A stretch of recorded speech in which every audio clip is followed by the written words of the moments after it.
Could do it. I'm hoping that that new chat thing that I got is just gonna work. Because if it doesn't, then I'm gonna have to just revert back to the old chat thing, which is fine. What is that, new bot? Oh no, it's that the animation. Yeah, it's the animation thing. I'm hoping that it works. So if there's anyone that's in the chat at this very moment, chat, and we'll see if it works. Oh, oh man, I'm seeing the title of this video. This one might annoy me. Yeah, I don't know. We'll see. It's it's the guy. It's the lad. I don't remember who Dungeon Masterpiece. Yeah, I just don't remember like anything about him. Well, no, I remember him, but I don't know what like his name is. Oh, I think he introduced the Baron something. He says Baron at some point, as far as I remember. Oh, that's weird. I don't know. Well, then you'd probably like him because there's a bear in his video. No. No, that's not how this works. Wait a minute. Wait a minute. If you had a VTuber model, would you go for your like gray invisible man, or would you make yourself a bear? No, I'd keep this guy. Yeah, it's just I like Voidman. Fair enough. He's a Voidman, so I go, hey, there I am. It's me, but I'm forever monochrome. I think if I had a VTuber model, it would be one of three things. It would either be 1, my boo. 2, a Yithian, like a great race of Yith, or a Skaven. That's fair. Be very hard to choose. That is fair. Okay. Oh, and let me turn my fan on real quick. Yeah.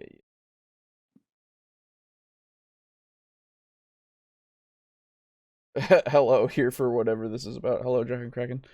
The animation is not working. Oh, wait. No, there it goes. Hey! It worked!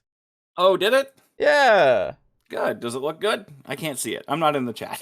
That's okay. You would have to look at the actual stream to see it. Oh, okay. Yeah. But yeah, it worked. It just took a second. Nice.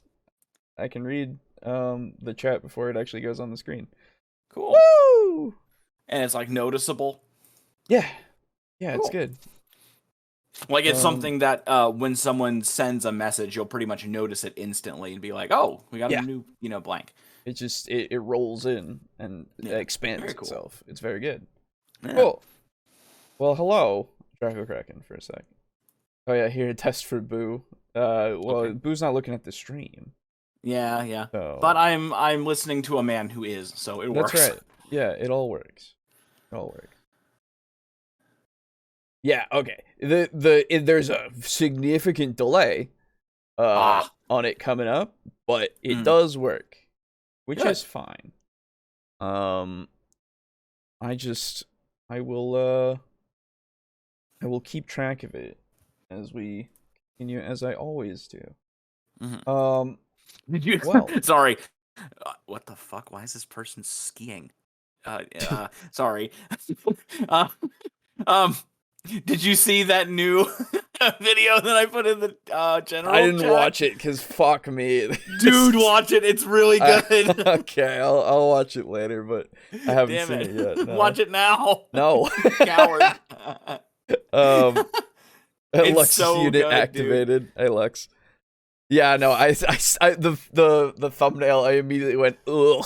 Yep. So I was like, no, not right now, thank you. I'm good. Yeah. Well, as you've noticed out there, hello, welcome back to TableTalk Discussion and Discourse. I, as always, am your host, Alejo, aka Grid95. And I'm hunting herbivores. And then cutting herbs off their back, and then they escape. Fair enough. That makes sense. And I'm making a ton of money, actually. Hell yeah. So here, this is the new chat. It now is a little die. Technically, it's like D6. It looks like a D6, and it rolls in, and then it expands out for your chat, which is super cool looking. And yes. How much did it cost? It wasn't that much. It was it was like $10. Oh my god, that's actually not much. Nice. Yeah, it was really good. I'm used to things on Fiverr costing a lot of money. That's fair. The other thing that I got is a lot more. And that's coming out on the 5th, so when that comes in, that'll be a thing. But we'll see if it's exactly to what I want, and if it doesn't need to make like revisions. We'll see. But yeah, this was made by, I do want to say, because I like it a lot. Let me go and find the Fiverr person. This was on Katama on Fiverr. Okay. I'll put it up even actually just in case anybody ever wants to look into this. And just in case anybody else here decides to start their own podcast, that's right, themed around D&D and RPGs, well, and then goes 300 episodes, and then decides that they then need a chat thing. It's only been 140. Okay, come on. Oh, I thought it was more. Yeah, no, we haven't done that many. Come on. Okay, never mind. 100 episodes then. Yeah. It's like 300. Oh, you know what? You know why I'm thinking 3? It's because we've been doing it for 3 years. That's why. Yeah. That's why. Yeah. That's right. Hopefully I'll get home in time to see that at full size. Hell yeah. Yeah, okay. So, let me go over to the person on the screen here before I show it. Where the fuck is the thing? I had it on the other one, but now it will be right here. So I guess I go to what? Huh? I don't understand this site sometimes. Who, Fiverr? There we go. Yeah, Fiverr. Yeah, it's fucking weird. Sometimes it's like weird. Okay, yeah. Here we go. So yeah, I'm spreading the word by doing this. So yeah, there we are. Let me get out of studio mode. There you go. So this is the person that made the new chat. On Katama. Go if you want a cool chat, if you ever do streaming or anything, because they've done other, animations and stuff, and so yeah. Very cool. Starting a TTRPG podcast in this day and age, who would do that? Yeah, no, everyone and their mother has made one. So yeah, it's true. It's a thing. Hello, bros. Hello, Timothy. How are you doing? But yeah, so definitely if anybody ever wants something like quality like this, then fucking go for it. It's super cool. Anyway, so today, I know the title is weird, because I combined the two topics that I took today of the two videos and put them together. So we're gonna start off today with Dungeon Masterpiece with Write Your Campaign in Just One Evening, which you could. Yeah, you could. Now, depending on, if this is just for, hey, you want to do something real quick. You want to get started real quick, right? Sure. That's fine. If something is to get you jump-started, to actually get you into just running games and get you into the groove, fucking let's go for it, right? Yeah. But, yeah, it's... I don't know. It could be more for maybe just jump starting for your long form writing. This is just where you start from, right? Yeah, you're just kind of making notes. Yeah. But it intrigued me, right? So potentially it could be something that we actually go, yeah, okay. Yeah. It worries me, but we'll which is fair, because it worries me to a degree. Yeah, we shall not because see. you can't, but right, because if it's a campaign, if it's a really long form campaign, you shouldn't. Yeah. Not really. It depends, right? Again, I don't know. I don't know what the intention is, right? Yeah, it's a little weird. We'll see. New chat is sweet. Thank you. Chat GPT got you covered. Hey, Slay. No, I mean, in a way, I guess. I don't know. I've not actually looked into Chat GPT at all. Like, I know it exists, and I know the only AI that I'm relatively interested in are these fucking cringe, horrible fucking AI videos of people make. Sure. Because they're funny as hell, usually. Yeah. Like the Dagoth meme, you know, classic. The presidents, they wore off pretty quickly. I never cared, so I never watched those. Yeah, I watched a few of them. They were pretty funny. Sure. But after, like, maybe 10 of them, it's like, okay, I get the joke. Yeah, that's fair. And then, like, joke done. Yeah. Oh, I remember this video person. Yeah. Bold move covering Dungeon Masterpiece and Dungeon Craft in one episode. Yeah, that's the second one. We'll cover Dungeon Craft after. Oh, again, God. But when we get there, it's one that apparently is less it's more agreeable is okay, which is fine. Hopefully. So, we'll see how this goes. But let's just get this going, huh? So, let's write our campaigns in just one evening. In 9 minutes and 32 seconds. Dungeon Masters, I'm Baron Derop. World building for its own sake is obviously a ton of fun, but too often we let the act of world building get in the way of actually playing D&D, likely the whole reason we're doing it to start with. If that's the case, how does one know what specific things need to be prepared so we can get straight into our sandbox campaign's first session, and what framework can we use to develop those things as rapidly as possible? Okay.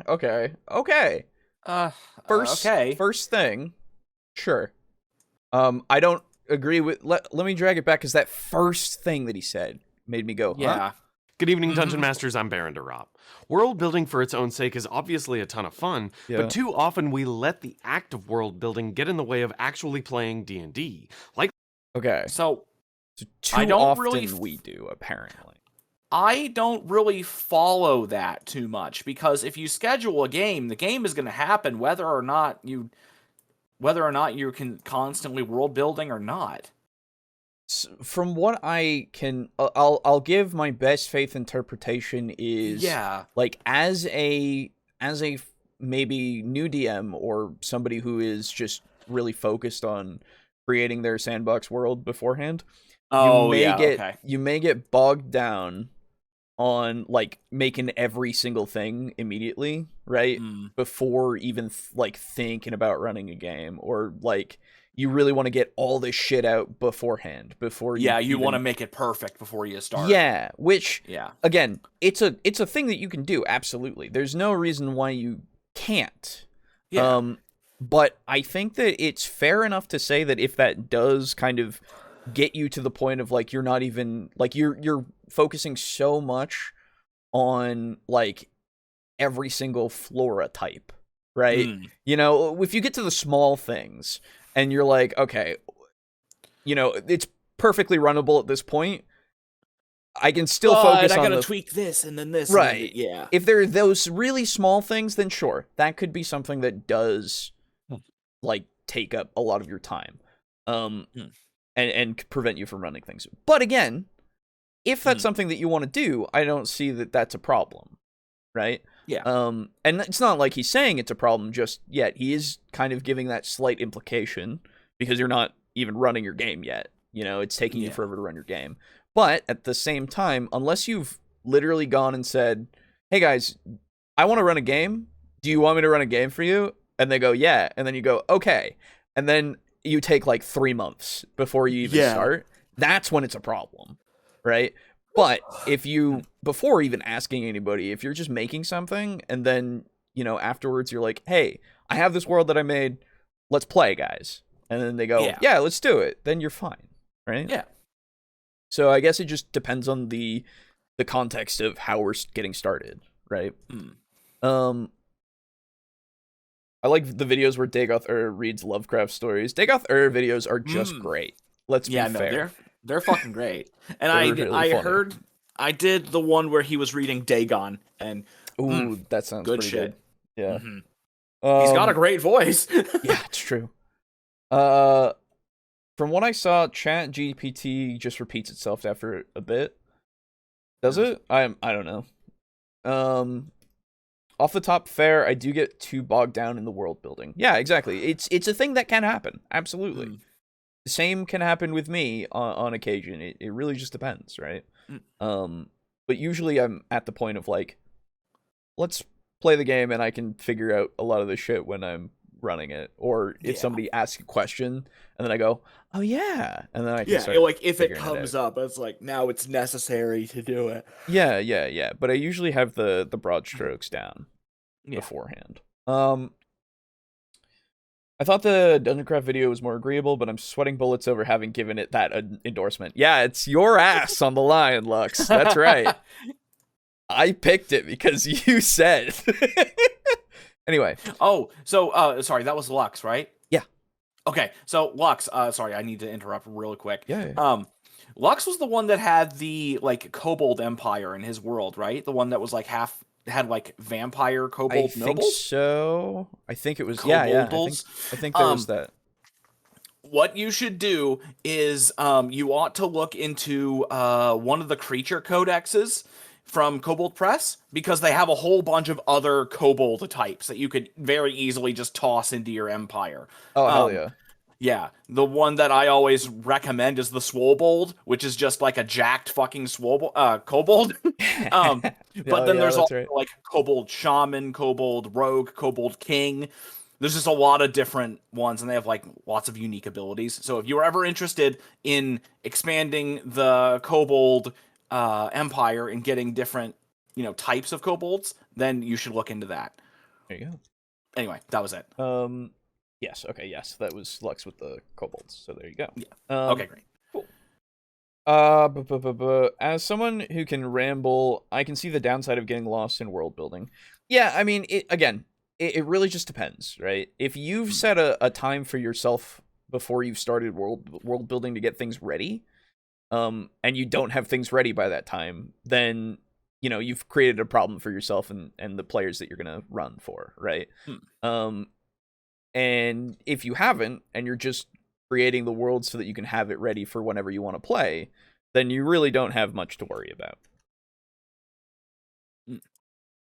The whole reason we're doing it to start with. If that's the case, how does one know what specific things need to be prepared so we can get straight into our sandbox campaign's first session, and what framework can we use to develop those things as rapidly as possible?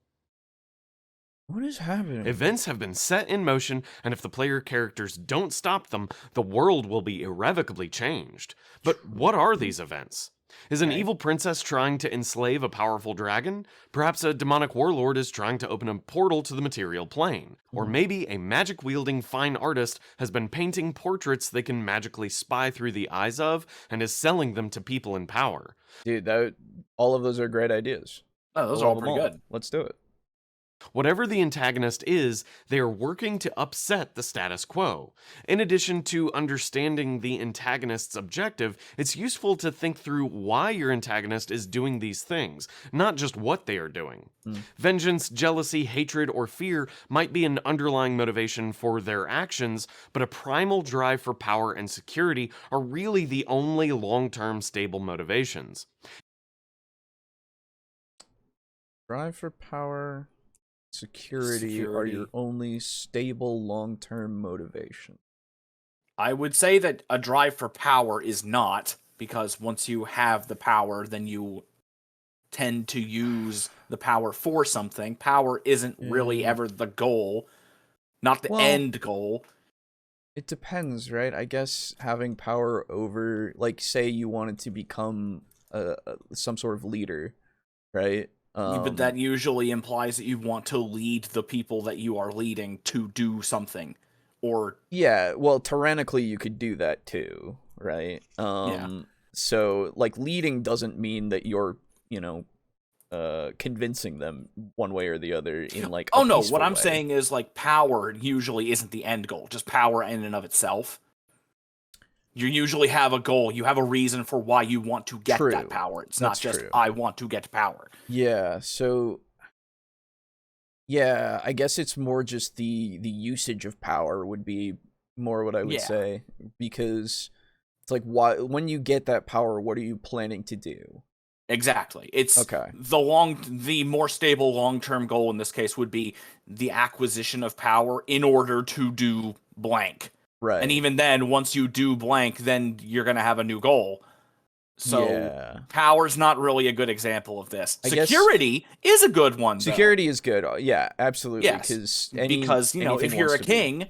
Yeah. If you're a king, you got to do stuff to make sure that your kingdom is safe. You know, I want to kill the, you know, I got to kill the good dragon because the good dragon is drawing in like lots of, you know, bad people who want to steal its treasure, and then they come to the kingdom and, you know, blah, blah, blah, blah, blah. Sure, you know? Sure. Yeah. Or I got to drive away the dragon, not kill it or whatever.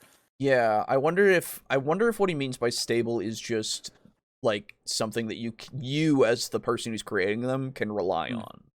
Yeah, could be that. It could be. I don't know, but if that's the case, then I would agree. If not, then yeah, I would just say what we already said. Yeah.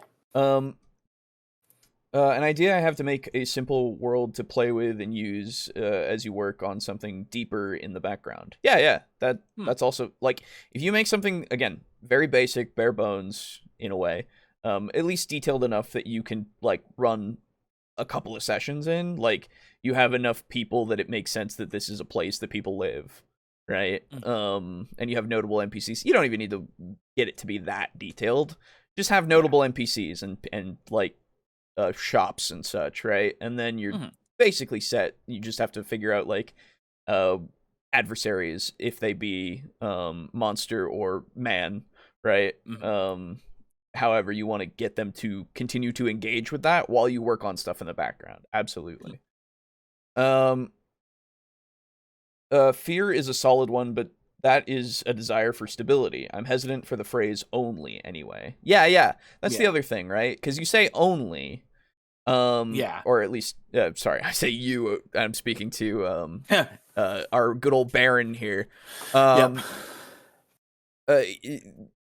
You say stability, or sorry, you say that it's the only way is for security and power. And stability is security, I guess I would say. So kind of the same thing in that regard. I wonder. I don't know if it's the only. Because I need the context. Maybe he'll say it. Maybe he'll say the context of like what I mean is like what you're choosing, but I don't assume that he will. But. Yeah, I guess we'll see. Yeah.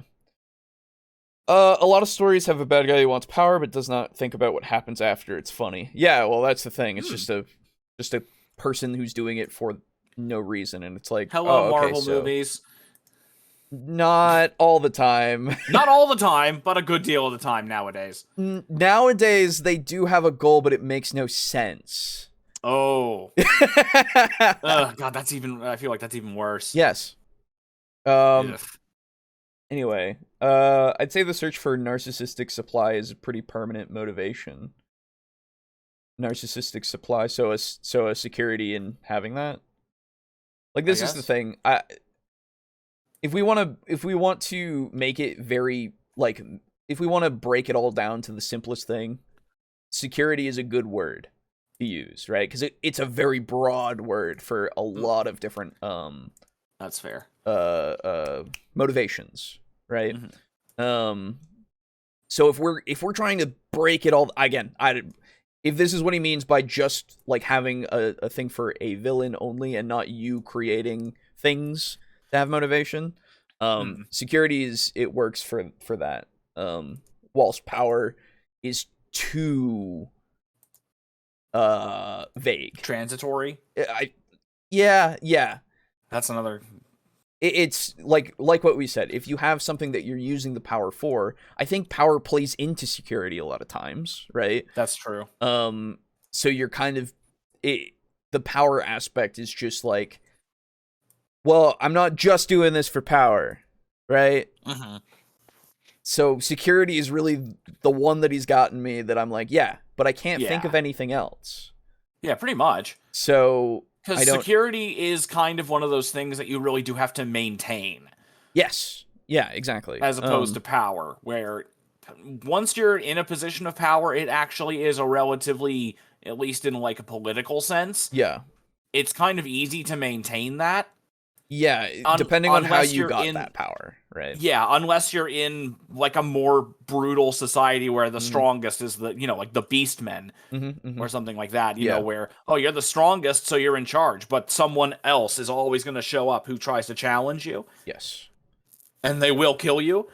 Yeah, it really, the other thing is like how you rule, I guess, in that kind of power structure, because even with something that's not based off of like strength, you then have usurpers of some sort who might not like what you're doing in one way or another. And if it's just political usurping, you can combat that as well as you can. It really just depends on the, what your sway is politically as opposed to your opponents, and like how much goodwill you have with those people that you can try to get on your side. Alternatively, the citizens may have your back. The problem is that the citizens won't be the problem most of the time. Exactly. If you're a good ruler, the citizens aren't the problem. It's the people who want to take what you have. Yes, exactly. Like, you're a king. We'll go classic, like actual historical kings. You have your kings, you have then under them, your lords and dukes or whatever, right? Who also vie for power and potentially could try to usurp you because they find themselves to be better at ruling or have better ideas at ruling the kingdom. / you could have family members who you've given titles and land to, and they are like, okay, well, I want to rule now because I would be next in line if you're gone. And like impatient little shits. That's right. Welcome to Crusader Kings, bitch. But like, it's the only time where it's like, I guess, hard to take power is usually in a democracy. Yeah. Because of how many different people are a part of the process. If one person's at the top, then you kill that one person, you take over, and boom, you're at the top. Yeah, if you're in a democracy, everybody kind of has to work together to make it work. And so you'd have to, it'd be a coup, literally. Yes, you would have to put in your own state, and you would be changing it from a democracy to whatever your government is. Could be democracy as well, but you would have to maintain for a while before you could create it to be like actually democratic again. Yeah, it would be probably in dictatorship for a little bit there. Just a little bit. I'm on top for just a little bit. Then I'll give you guys some power. It's fine. Yeah. It's fine. But while I'm in power, I'll be sure to pay my most loyal people a good amount of ducats. Yeah, exactly. Ducats. Ducats, yeah. They use ducats in Warframe. That's right. Yeah, so, but anyway, bunch of different examples for you there. So yeah, I don't know. Power is just that one weird thing. Yeah. Anyway. Bad guy. I want power, goon. Then what, boss? Bad guy. What do you mean? Then what? Yeah. No, exactly. Yeah, no, that's it. I am power. Then yes. That would honestly be kind of interesting for like maybe 5 minutes if you actually ran a campaign where there was a villain who literally just wanted to be powerful or just wanted money. Yeah. Like I want money. Okay, what are you gonna do with it? I just want to hoard money. Although, really, that's just a dragon. That is a dragon. I was going to say, that's a dragon, right? But the thing is, a dragon usually actually does have some, like, millennia-long plan or something. Either that or when they just are hoarding money. They're just doing it so they can chill with their money. Yeah, that's the thing that I can think Actually, it'd be fucking funny if your bad guy was doing the money hoarding, and then, like, the final battle, like, he's been built up as this like crazy strong, powerful villain, and like the players have never actually interacted with him. He's interacted with like underlings. When they get to the final encounter, he's like just in his treasure room, just like lounging on his money, like that fucking meme of the black guy laying on that huge pile of money in the bank vault. Yep. Yeah, it'd just be that. It's like, yo, what's good? You're too late, Batman. Spider-Man. I'm having. It actually is all about the money. That's right. Yeah, that'd be fucking weird and funny at the same time. Yeah.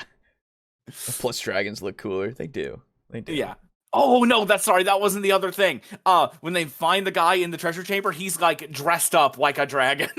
Oh, he's just cosplaying as a dragon? Yeah, he's just cosplaying. He's like, dude, dragons are so cool. Dude, I'm a dragon now.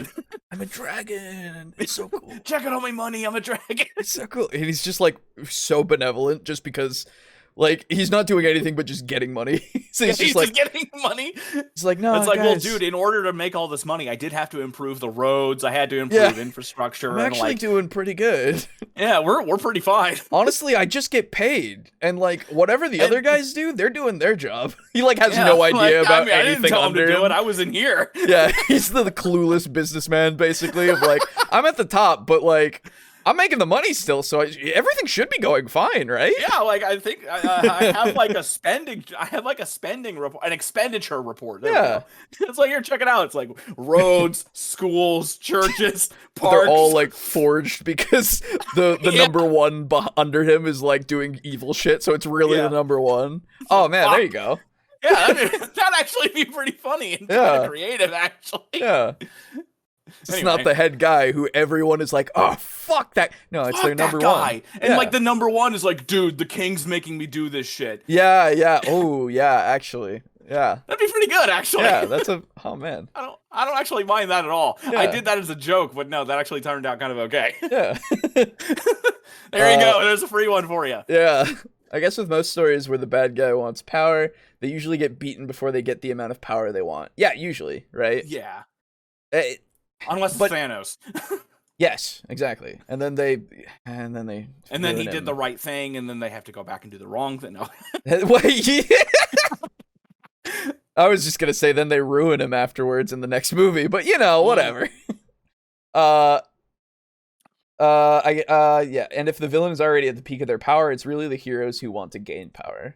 Yeah, this is the thing. If you have a villain and their thing is power, you just want, like, even if it's just power at that point, you also have to figure out, like, what they're going to do once they get it, right? Because even if they don't get it, they have to have some sort of goal, please. Because then you at least have some sort of depth, right?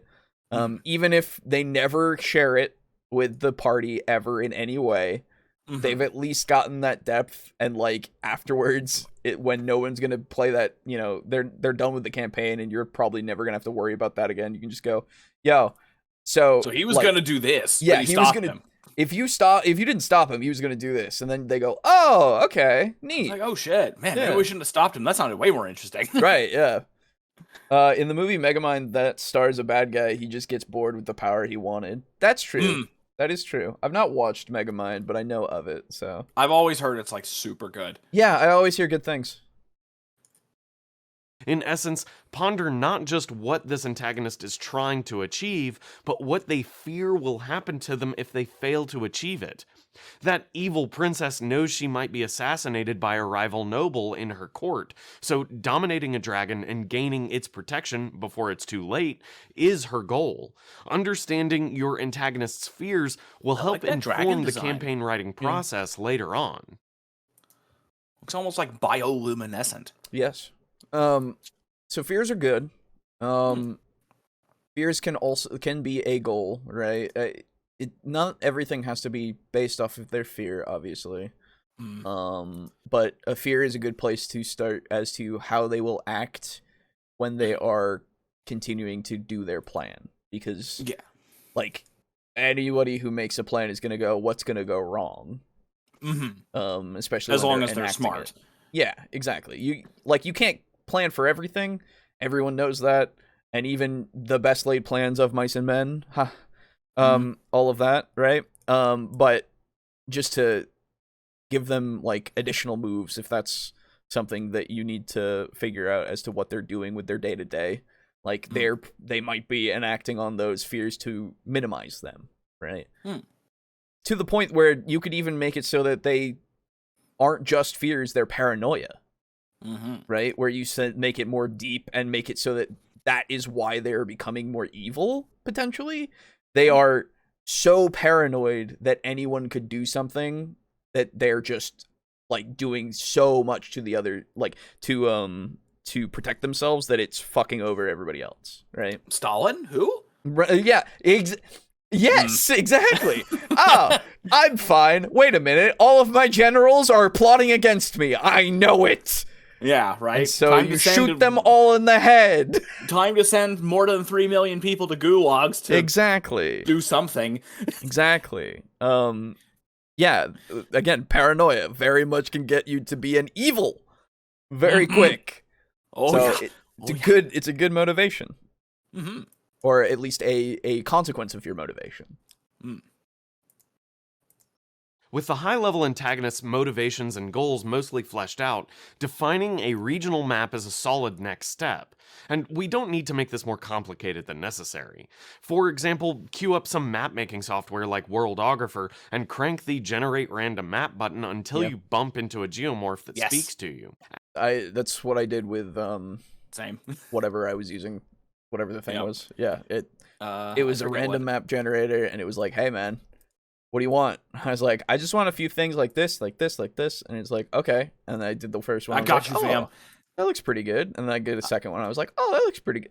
Next one, I was like, that's what I want right there. Yeah. Yep. I know that feeling. Good stuff. I did that mine with Agar.io or Agar.io. Oh, yeah. That's right. Yep. Yeah. And so that one was good. So good advice. I like that. Yes. The books have pre-made campaigns, right? If you want something really fast. Yeah. If you want something incredibly fast, you get a module. Yeah. Yeah. Easily. Pretty much. Or because they come with all the maps and they come with all the characters and all the set pieces and all the everything. The only thing they don't come with, I don't think, usually is the minis. If you use minis anyway. Yeah. Yeah, my geography won't let me auto map generate on principle. Fair enough. That's the thing. Like, totally fair to do that. But I assume that you can make a basic sketch that you can then figure out later, right? As long as you can fill in what you need, you're fine. I tried sketching a map. Holy shit, I can't do it. Oh, sure, yeah. I remember I sketched my first one, and it was shitty, but I did it, and it was fine. Yeah, I could not do mine. That's fair. Absolutely fair. After you've made your map, define where half a dozen or so settlements exist, like villages, cities, mining camps, etc., and scatter roughly the same number of adventure sites across the terrain as well. These adventure sites are the interesting dungeons, ruins, or bizarre environments, which we'll flesh out later in the process. For each population... Now, unless that site is something that is really well known by the people, I actually wouldn't put those on the map. Yeah. If it's like a huge castle or ancient ruin that's like maybe a mile from the road, then sure. Absolutely. But if it's like a forest or just some kind of weird unexplored area, don't put that on the map. I have an entire area of my map in the southeast called the Farlands where nothing is out there. No one knows because everybody who's ever gone out there either died or they just didn't find anything of note. Sure. Yeah. Either that or they just haven't explored there yet because there was not really any purpose, because in my world there's a lot of cities already established. They essentially have all the industries that they need set up. They've got water, they've got farming, they've got technology, they've got lumber and all that good stuff. They've got everything they need, and they just didn't really need to go there. Yeah. So it's just this wild area that, nobody knows what's out there. So to a D&D player, that's like, ooh, no one's ever been out there. Cool, let's go there. But to a normal person, you just kind of mark it as unexplored and then move on with the map. Yeah, this mystery, right? Mystery is a good motivator. So, like, having rumors of these forests, right? They're not maybe explored and they don't know what's actually living in there, but it's a forest that's nearby, or at least somewhere in the world that everybody knows it's there, but they don't know what's like in it because it's dangerous, or there's legends of like, you know, something's there that will fucking kill you, or, you know, all that kind of shit. And like ruins and all that kind of stuff is something that I would always say, unless it's something that's like really ancient, right? Ruins are usually something that people find pretty fast in the world. So that's fine to have on your map. It's interesting that he didn't say, because he was talking about just putting your settlements and stuff, and I think something that you should say if you're talking about putting settlements down on your map is to have them be near water of some kind, right? They need, like, that's the number one thing that you need to think of, right? Because all settlements, humans, at least in our history, they are near some sort of water, so that you can live. Now there is one caveat to that I'd like to put out. If you have already established in your world that one settlement is kind of like the water settlement, and is potentially like run by the king or something like that. Like, for example, in my world, the biggest city on my current continent is called Falrora City. There is that city actually has access to a spring of water. And because the king is there and it's his kingdom, they're all his subjects, he actually enforces and makes and sends water caravans. So if there's a city that's not near like a readily available supply of water, there are water caravans where they just go out and deliver barrels and barrels and barrels and barrels of drinking water. So you don't necessarily have to, but unless you already have something like that in place in your head, then yes, put them near a supply of fresh water or a mine or something. Because if there's a mine, they probably they were able to dig down to the water table. So that's another way. You can have an inland city that has access to water if there are wells or mines. It has to be like like you're saying, it doesn't have to be on water if you have that aspect. But if you don't want to think about trade just yet, when placing cities, then some sort of water source you need to, like, even if it's the sea, you can purify the seawater. You're like everybody. It's D&D. There's magic. You can. There's Pathfinder. Magic. Right. It's whatever it is. There's either magic or literally purifying water has been a thing for hundreds of thousands of years. Because it was necessary for them to develop it. Yes, exactly. They found a way to desalinate water better than we did. Exactly. So, you're fine in that kind of respect. And hey, there's a whole nother industry for you. People are desalinating the ocean. Well, now there's salt merchants because people like salt. Exactly. It makes things taste better. It's a spice. Yes. So, yeah, it's weird to not mention it when you're talking about placing settlements, but I guess we are going really broad strokes, I guess. Yeah, this is a very broad strokes kind of thing, I'm feeling. Which, honestly, I'm kind of okay with that. Yeah, no, it's true. I just think that it's important just to have that aspect. Just to perpetuate that, at least, right? Yes. As something that you got to think about, because thought good. Yes. Brain squeeze good. Yes, brain blast. I can sketch a map, and I usually will, but it's probably going to be geologically wrong. Oh yeah, same. Yeah. Oh, same. Too. Yeah. No, mine fuck too. The geology. Fuck geology, man. Bad. I don't know what that shit is. Yeah, I'm not good at that. But it's fantasy. It's meant to be unrealistic. You might have humanity. No. I love that shit so much. It's fair.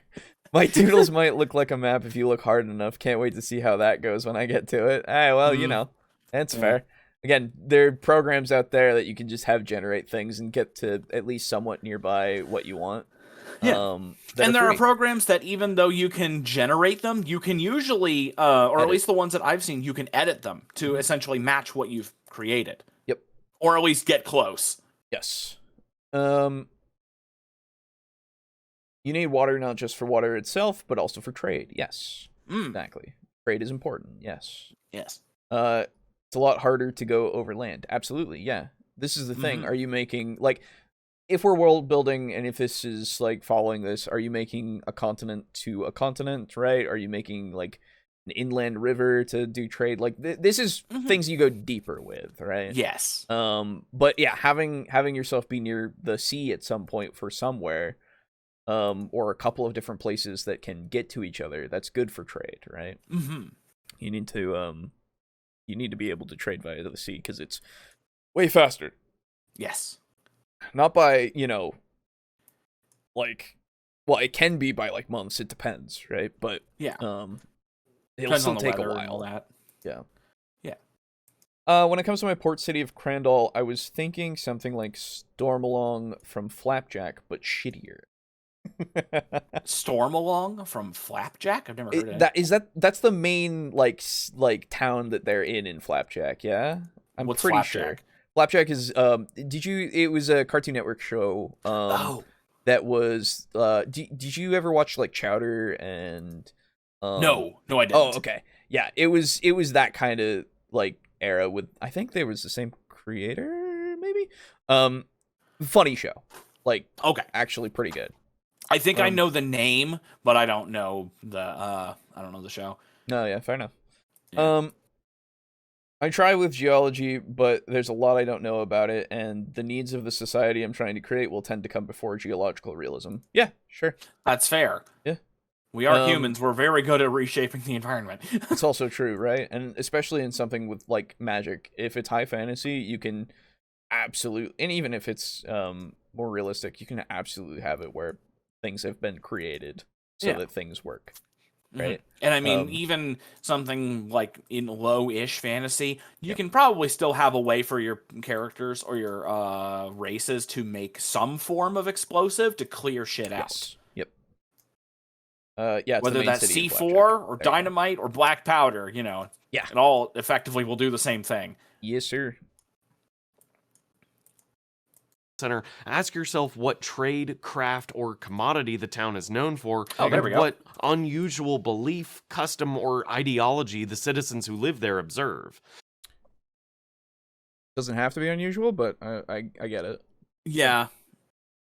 All the farmers take midday breaks to pray to the harvest god, or the quirky noble has banned peasants from using the color red, are the kinds of inspirational prompts which help demonstrate... Gang colors? I guess. I don't fucking... That's a little weird. Sure. It means that you follow corn. Don't be red, idiot. Oh, what about fucking parrots? Nope. They're banned. No parrot. No parrots. Sure, you can have something quirky if you want. Like, there's nothing wrong with it. Go for it. Yeah, it's just weird. What makes each population center unique? Of course, powering through these 20 or so questions for a handful of towns can lead to creative exhaustion. So don't be scared to lean on random generators or steal ideas from history, literature, video games, or other creative works. Yes. Yeah. Yep. Good. Yeah, yes. Strange for me in a video of his. I have not too many contentions. Just explanations that I need.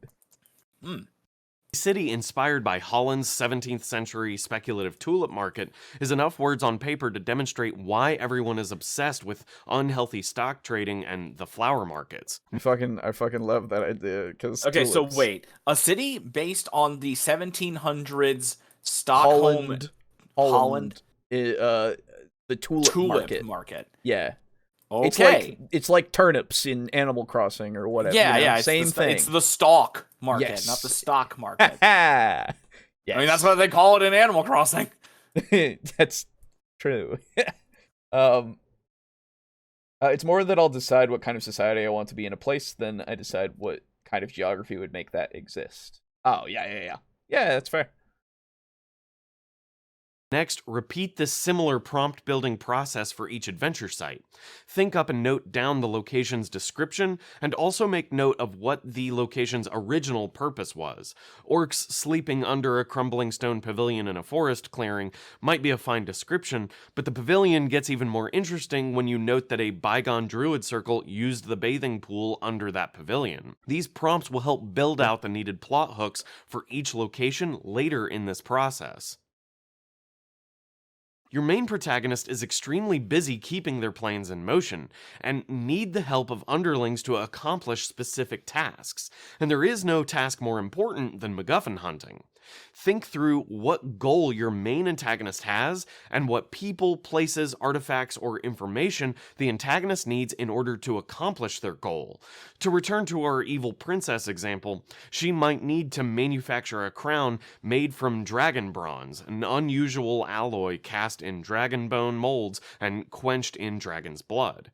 As a result, the princess would need to locate mines to dig out the right materials, to slay dragons and harvest their bodies, and to retain a famous blacksmith skilled enough to handle this arcane metal casting process. She also needs a book which describes the casting process in detail. The mines, the minerals, the dragons, the blacksmith, the book, all of these MacGuffins should be scattered around the map among the various population centers as well as buried in the various adventure sites. Yeah. I get. I thought for a second, like, some of those, not all of them need to be everywhere. But I guess you never said that they don't have to be, so he's fine. Yeah, okay.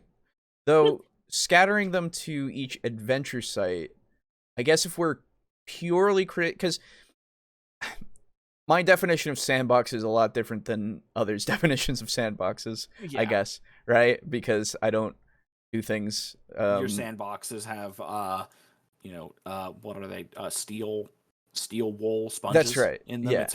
It's not comfortable. And I put a tarp over it so the cats don't shit in it at night.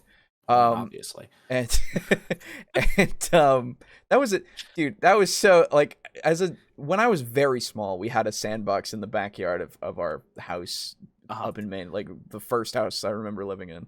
And apparently, because I don't remember playing in that sandbox because I didn't.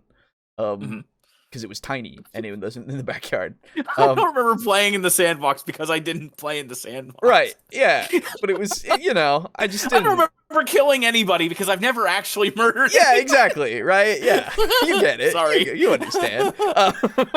But apparently the local cats would just fucking jump into our backyard and shit in the sandbox. And I was like, I had no idea as a child. Big fucking litter box. So, yeah, it is. It's just like, okay, yeah. I remember learning that as a kid, and I was like, why? Why would they do that? Because we didn't have cats because my mom was allergic. So.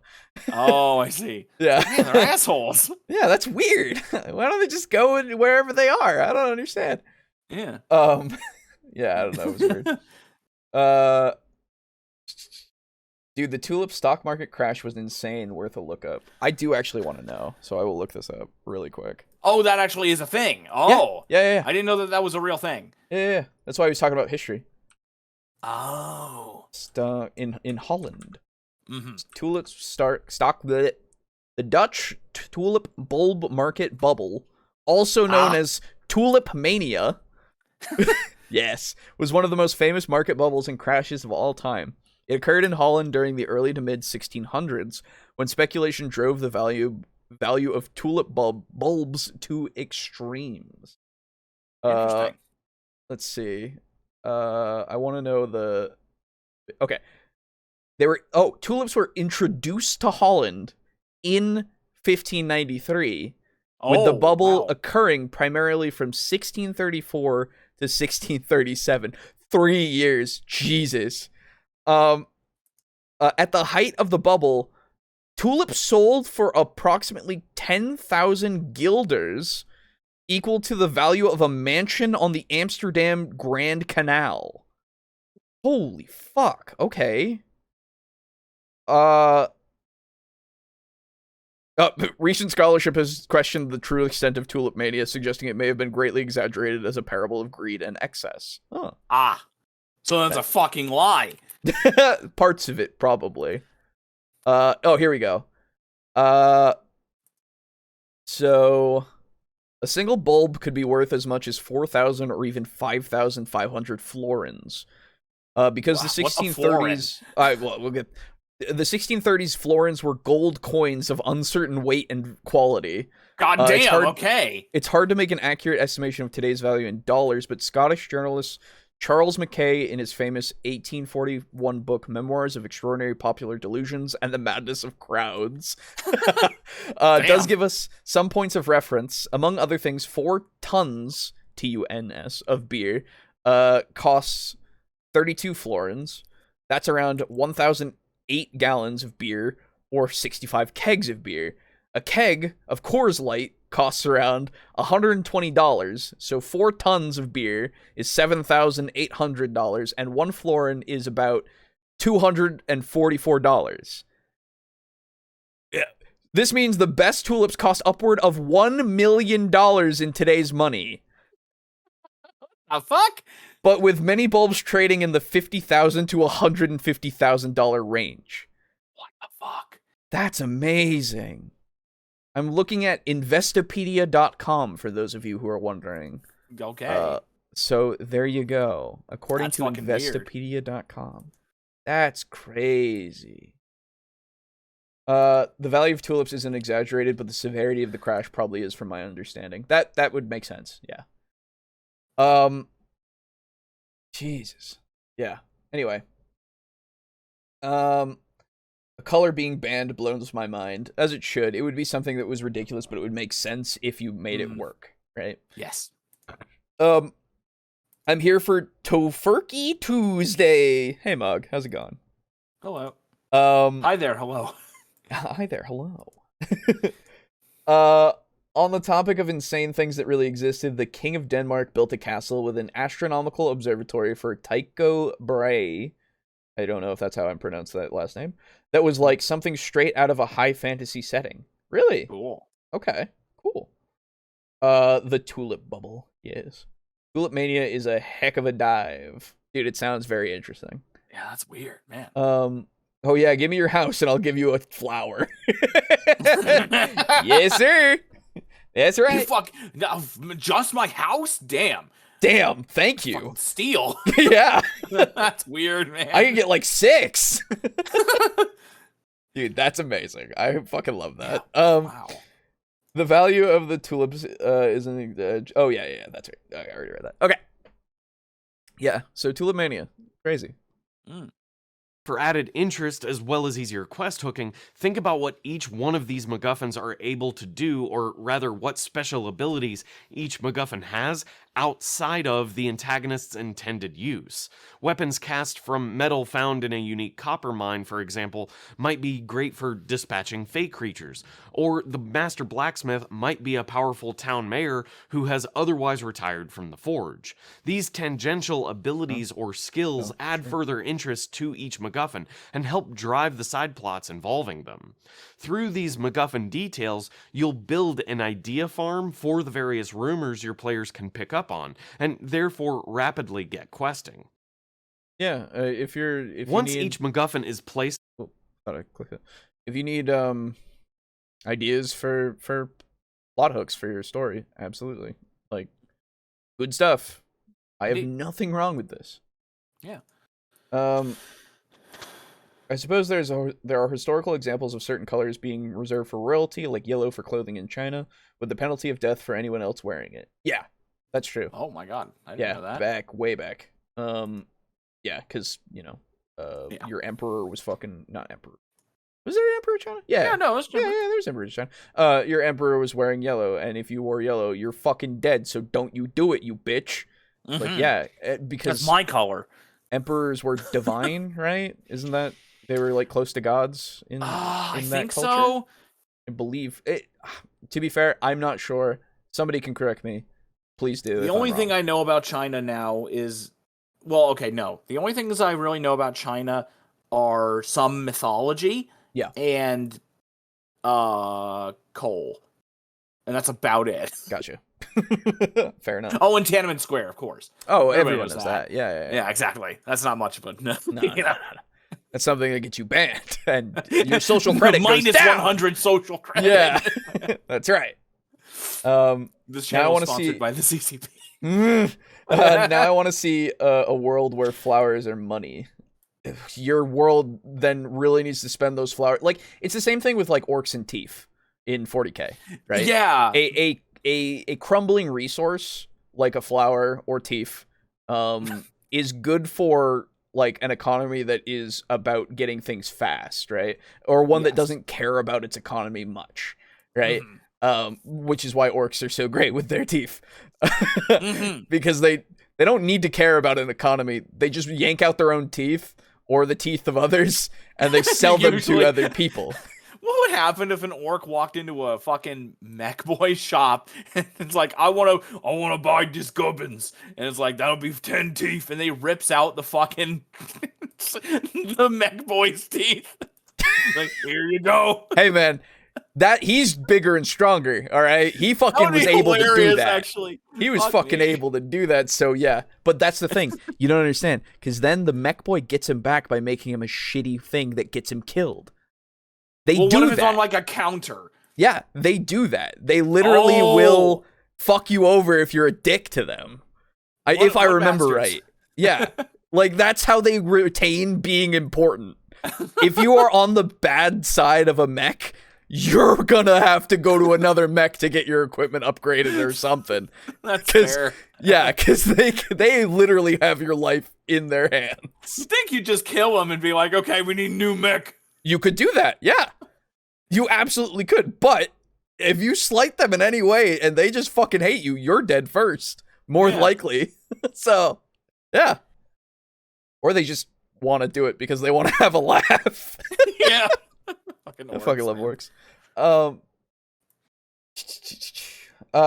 Emperors were considered divine, same in Japan. There you go. Okay. So one of the things that made the flower market in Holland work is that you could buy papers that stood for a future flower. Yes.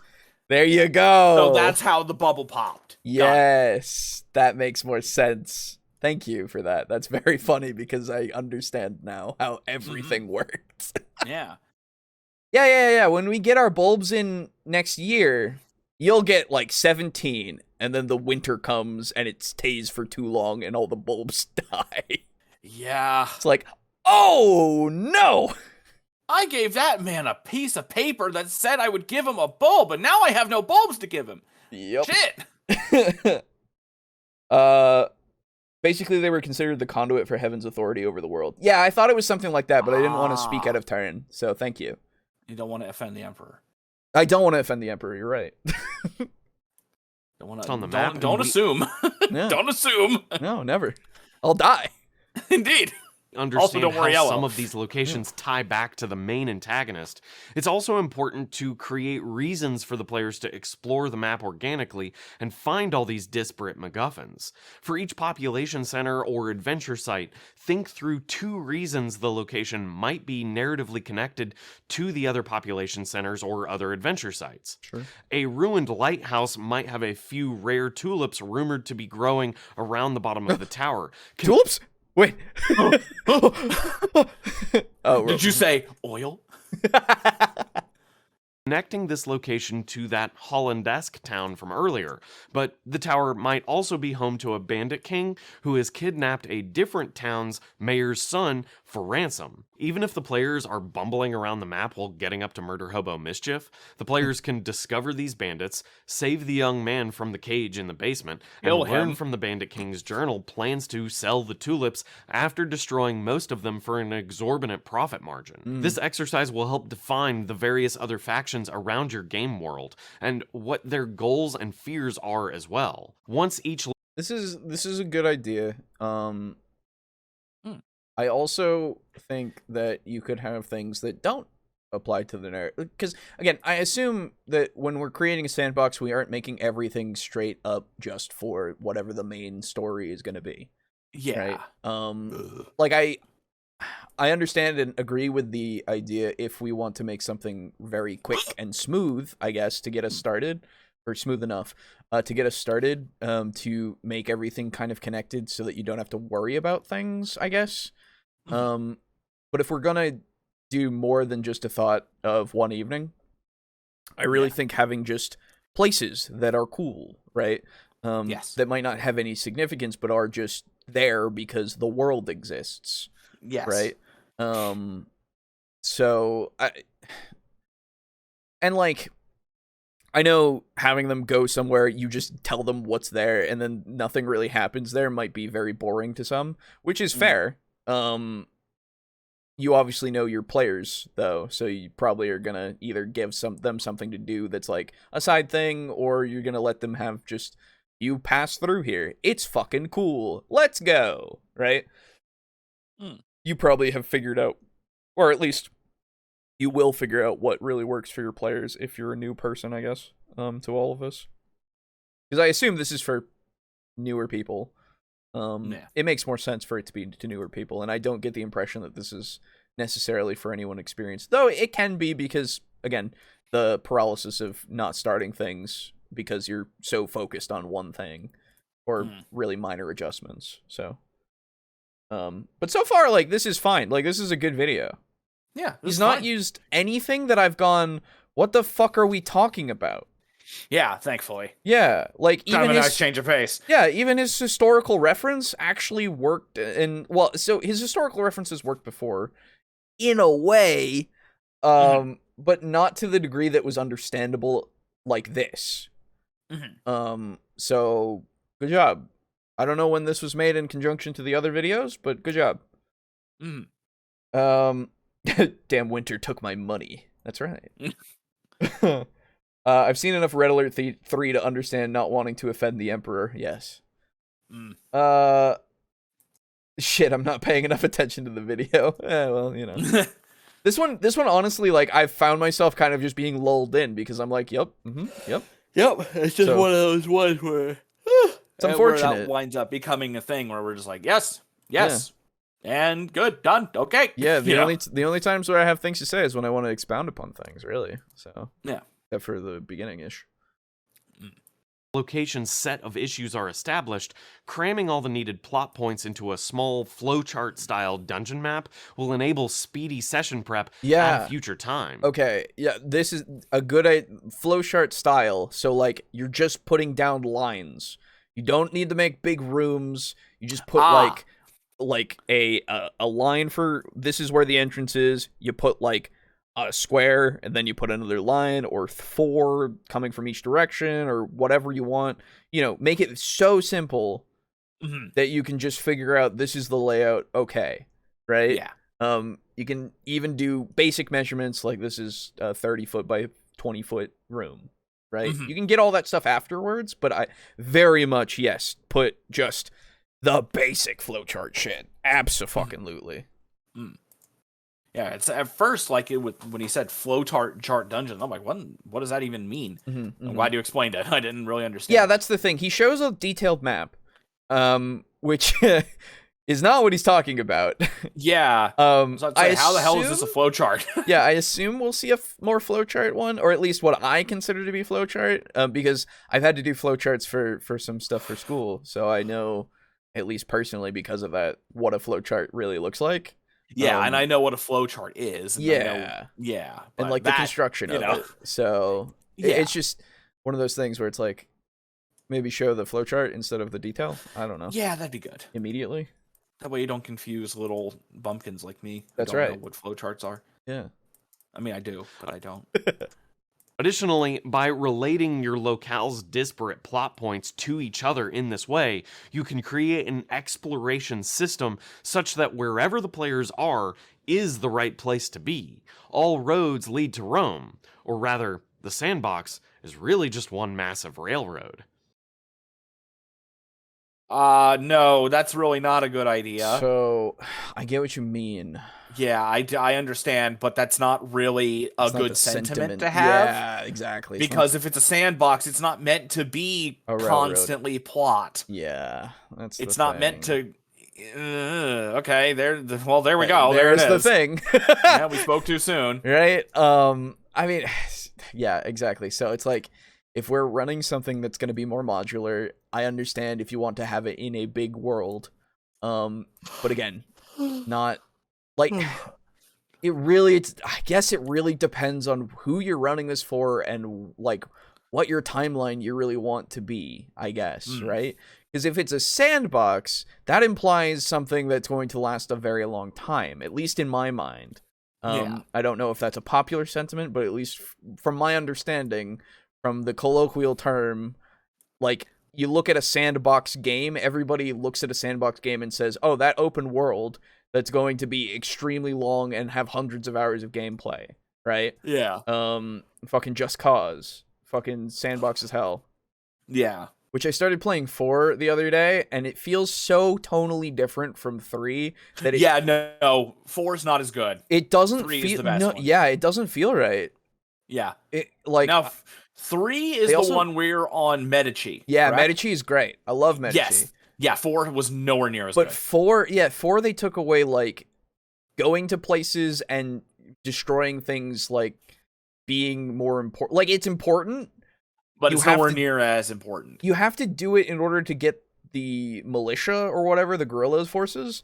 And but like, it doesn't mark it on your map anymore and anything like that, right? Like, you have to go there, and then when you're in there, you have to look for the colors. And as far as I was aware, I didn't look at the map, I guess, now that I think about it, so I don't know entirely, but when you when you're doing it, it doesn't really, like, I don't know, it doesn't feel like an incentive. And plus, Rico doesn't feel like he's, like, happy about anything. Yeah. Which I'm he's like... just kind of meh. I understand, in a way, in some cases, but at the same time, I don't know, man. Even, like, with the more serious stuff, he still felt like he was, able to... he was a wisecracking fucking guy. Yeah. Nice to see you again, Snowman. Yeah. It was great. And, like... anyway. Yeah, it's just not... It's a different spirit, and it's not a good change. It doesn't feel like it, no. No. Whoa. I almost dropped my controller. Anyway. Like it right now. So, no, no, actually, I don't wish. So, getting back on topic, the tangent, a sandbox really does, at least in my mind, getting back on tangent. Yeah, really does, in my mind, mean you're going to spend a long time because there's a lot to explore. Whereas if you're doing more of a linear story, you have a few locations and such, and they're connected to a degree that, like, everywhere is, like, you might have something sideways, a side thing in some places, but it's really all going to lead to your main thing, whatever it is. You're going to one place probably, at the very end. And, like, the story is built that way, which is, again, there's nothing wrong with it. Yeah, but I wouldn't try to constantly steer them towards that. Yeah. I wouldn't try to make every single thing related to what will happen. Yeah.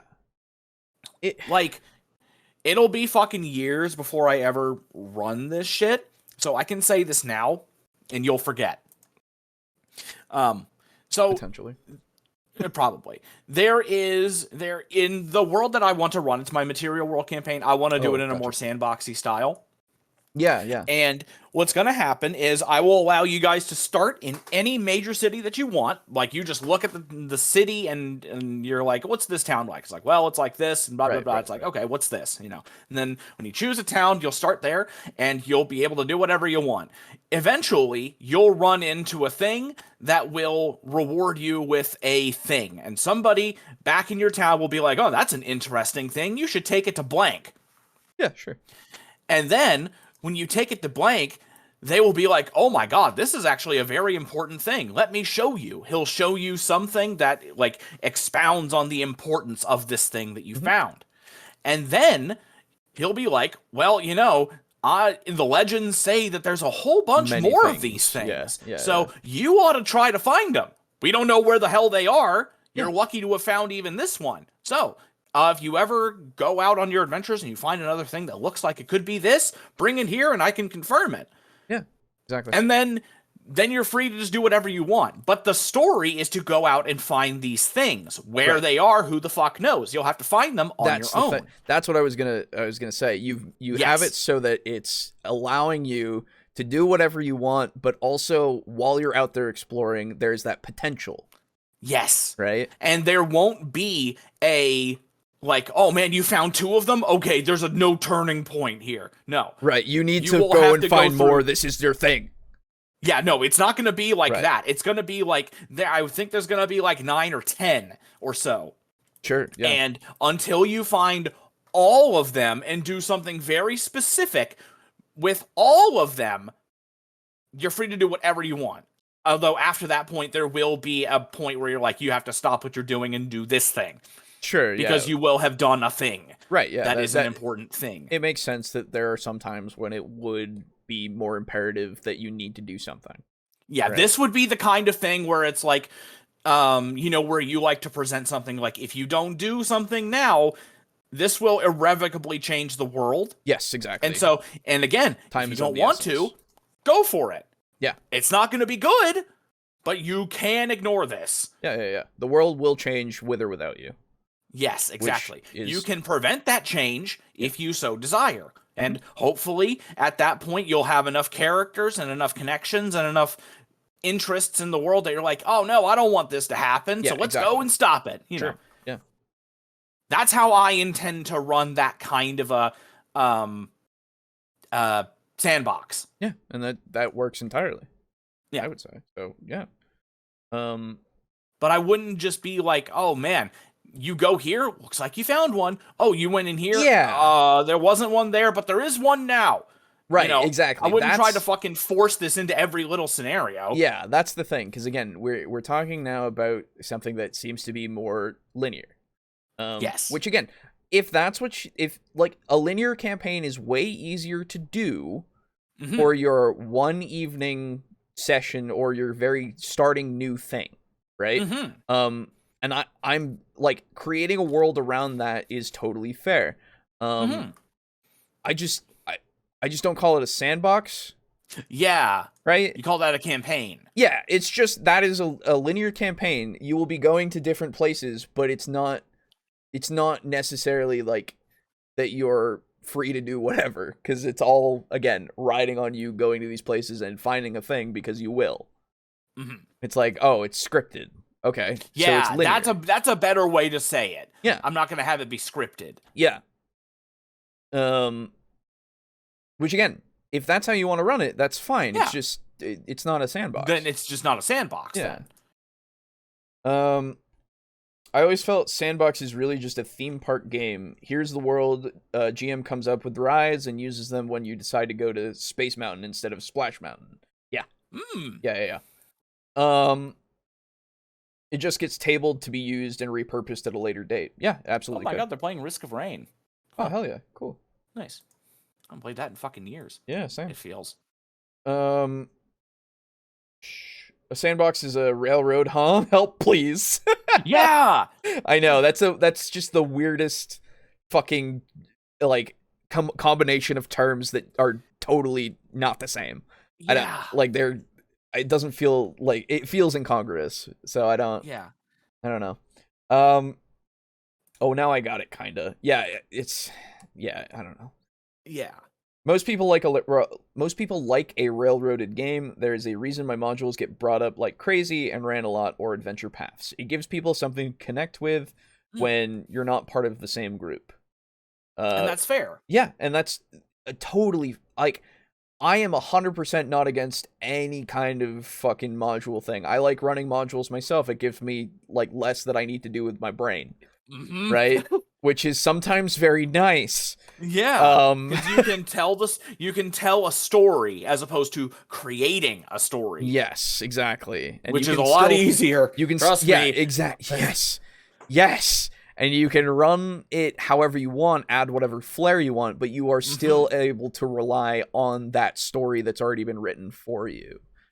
Oh, it's so nice. Yeah. It's hard making it. It is hard to make. Yes. Exactly. Sorry, I never shut up about that. You're fine. Wish there was an edit button. Oh, for like comments and stuff. Yeah. I wish that too. For the just chat. Roll another dice. Yeah, just roll another dice in the new chat. That's right. Yeah, we like dice. Hell yeah. I found players to be cooperative with the intended storyline when you establish at the beginning that a storyline is meant to happen. Of course, your mileage may vary on that. Yeah. As long as you don't have problem players. Yeah. But yeah. Usually, I mean, it depends on your group, but I assume most people don't unless they're starting a brand new group for the first time and they have no idea. Right? I've never successfully ran module/storyline game. I've always deviated at one point, which is totally fair. Yeah. Well, I usually deviate along the way, but end up at the intended endpoint when there is one. Fair enough. Yeah, that's also good. Yeah. So it's the thing where, like, sometimes even when you're looking at something, you might just want it to be different. Like if you're looking at a module or whatever, and you want it to be different, you can totally just do that. Nothing wrong with it. Just means that you don't necessarily want it to go beat for beat, and you've added your own flavor.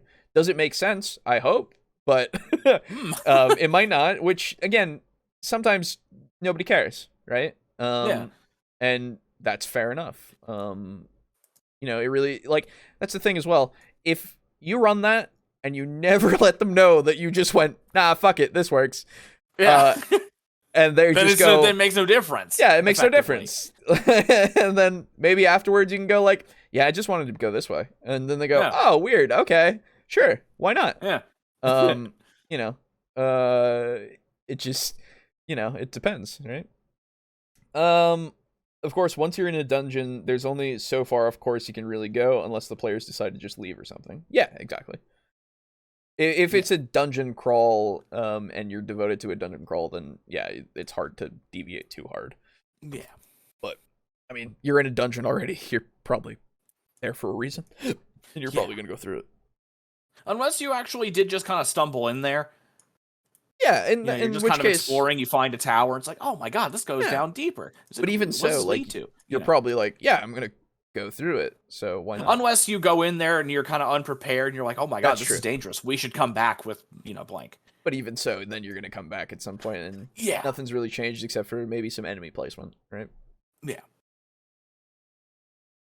While we're talking about adventure sites, I'd like to mention the Kickstarter for Dungeon Morph Dice. Oh, cool. These dice are made by the same people who created mapping tools like Hexographer and cool. Dungeonographer. And I just want to say, I have genuinely used and loved their products for years. Cool. This isn't even a paid sponsorship. These dice are great for rolling up some random dungeon map inspiration when you need a quick dungeon on the fly. If you'd like to check out the Tomb, Crypt, and Lair Dungeon Morph Dice for yourself, be sure to click the link in the description below. Those look very cool. I like that. Yeah. Although, man, I hope they're big, because I can see how intricate those fucking patterns are, and I'm like, holy hell, if those are like standard D6 size, it'd be impossible to see them. I think really what you're looking at is the bigger bits of like shaded in like green, like on this one, right? You're not really looking at the walls necessarily. I think it's fine. I mean, if you look, on the one on the far right, you can see the number 4 in that big chamber there. Is that a number 4? I guess I think so, because the one yeah. I see a 3 and 3. 2. Yeah. Okay. Yeah, 3 and 2. So that 4 inside, like where the 4 is, that's clearly a room, and then just next to the like slanted part of the 4, you can just barely make out like a thinner portion of the wall that looks like it could be a door.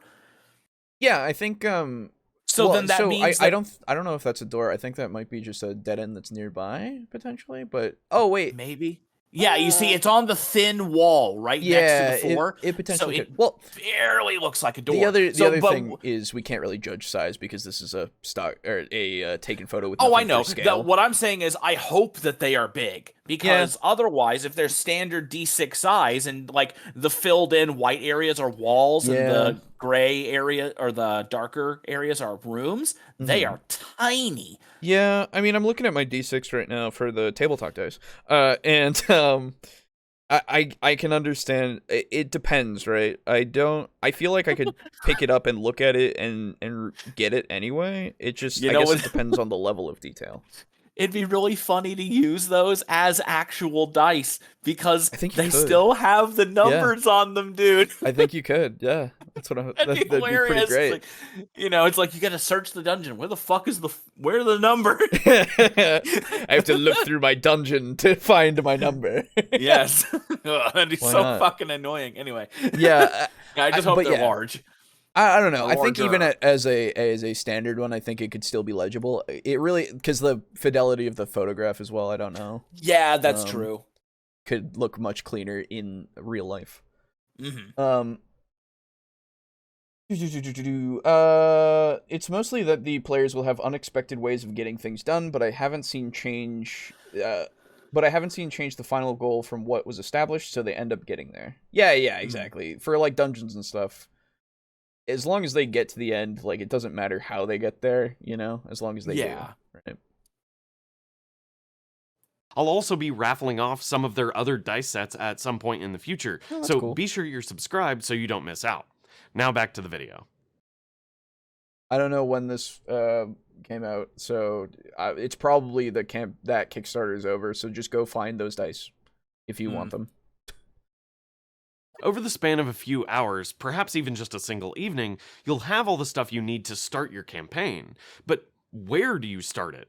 Your campaign is now an interconnected web of plot points which all pinball your players around the map, but there might not be a clear beginning location. If this is the case, ask yourself which adventure site you're most excited to run. Save that one for later so you have something to look forward to, and drop your players in front of your second favorite spot. Whichever site you pick, however, you'll need to foreshadow your main antagonist's central plot during this first session. Why would you put fucking episode 1 as your thing? Why would you... Yeah, wait, what? Oh, God, yeah, what? Why would you use episode 1? Oh, God. He likes Ray, doesn't he? No one does. No, I refuse to. Disney does. No, they do, because they're bringing her back. That's right. Yeah. And they like money. They do like money, but I don't know if they're gonna get much money. Sure fucking hope not. To be fair, they've been like, I've been getting back into getting like information about like Marvel stuff at least. Okay. And some other some DC stuff as well, and just movies really that are more mainstream, I guess. And fucking Disney's been losing a shit ton because of their recent Marvel stuff. Yeah. The one of them, I think it was the Ant-Man and the Wasp Quantumania or whatever. That one was a 71% drop after the first fucking week. Which 71%? It's either that one or another one of them, but yes, it is the highest drop they've had. Wow. Like, and it's just been climbing. Like, it started off pretty low, like high, like near to 50%, but like it's been climbing. People don't give a shit about this shit because it's bad, and I'm glad. Yeah, because they're finally realizing they've milked it like so easily for so long that people are just done. They just don't give a shit. Yeah, I mean, neither did Disney. Yeah, so. Well, that's what I meant. The Disney didn't give a shit. Oh! I thought you meant the people didn't give a shit. No, well, originally... I mean, they also don't. In the beginning, they didn't. And now they're starting to understand that the slop that they've been eating actually does taste bad. Which is good. It's good that it's bad. It's good that they finally realize. By the way, I didn't even know this was a thing in this game now. There's a place you can go to called Fossil Island, and you can do shit underwater. Oh, hey, that's cool. You can talk to mermaids and fucking fish down there, and you can steal treasures from clams and treasure chests that have things living in them. And it's like, oh man, you got to stick your hand in. You got to be agile and good at thieving to do it. That's neat. Yeah, it's really cool. Anyway, go on. No, you're good. Those dice are 1-inch cubes. Thank you, Full Metal Dragon. Okay. So then that is definitely big enough. Big, yeah. Cool. Jar Jar. Yeah. Burn the YouTube channel. It's beyond saving. I had the Jar Jar cup when I was a kid. But like Full Metal Dragon says, Jar Jar is way better than Rey. Mary Sue don't need to learn the Force Palpatine. That's right. Where is it? That's right. Yeah, there it is. Yeah, oh yeah. Everyone knows the Jar Jar Cup. Let's be fair. Yeah, dude. No one needs to know. Here it as soon is. as you mention it, everybody sees it in their mind. Oh, I'm putting it in the chat. Fuck you, Star fine. Wars boy. Bam. Fucking hell. I had it. So dumb. I'm not putting that on screen. I don't give a shit. Fucking Jar Jar Cup. Oh my god. They had such a missed opportunity. With? Why didn't they make it jar shaped? the jar jar. That's fair. That actually wouldn't. Well, I mean, it'd still be bad, but it would be funny. It would be a good collectible item. Fair. Yeah.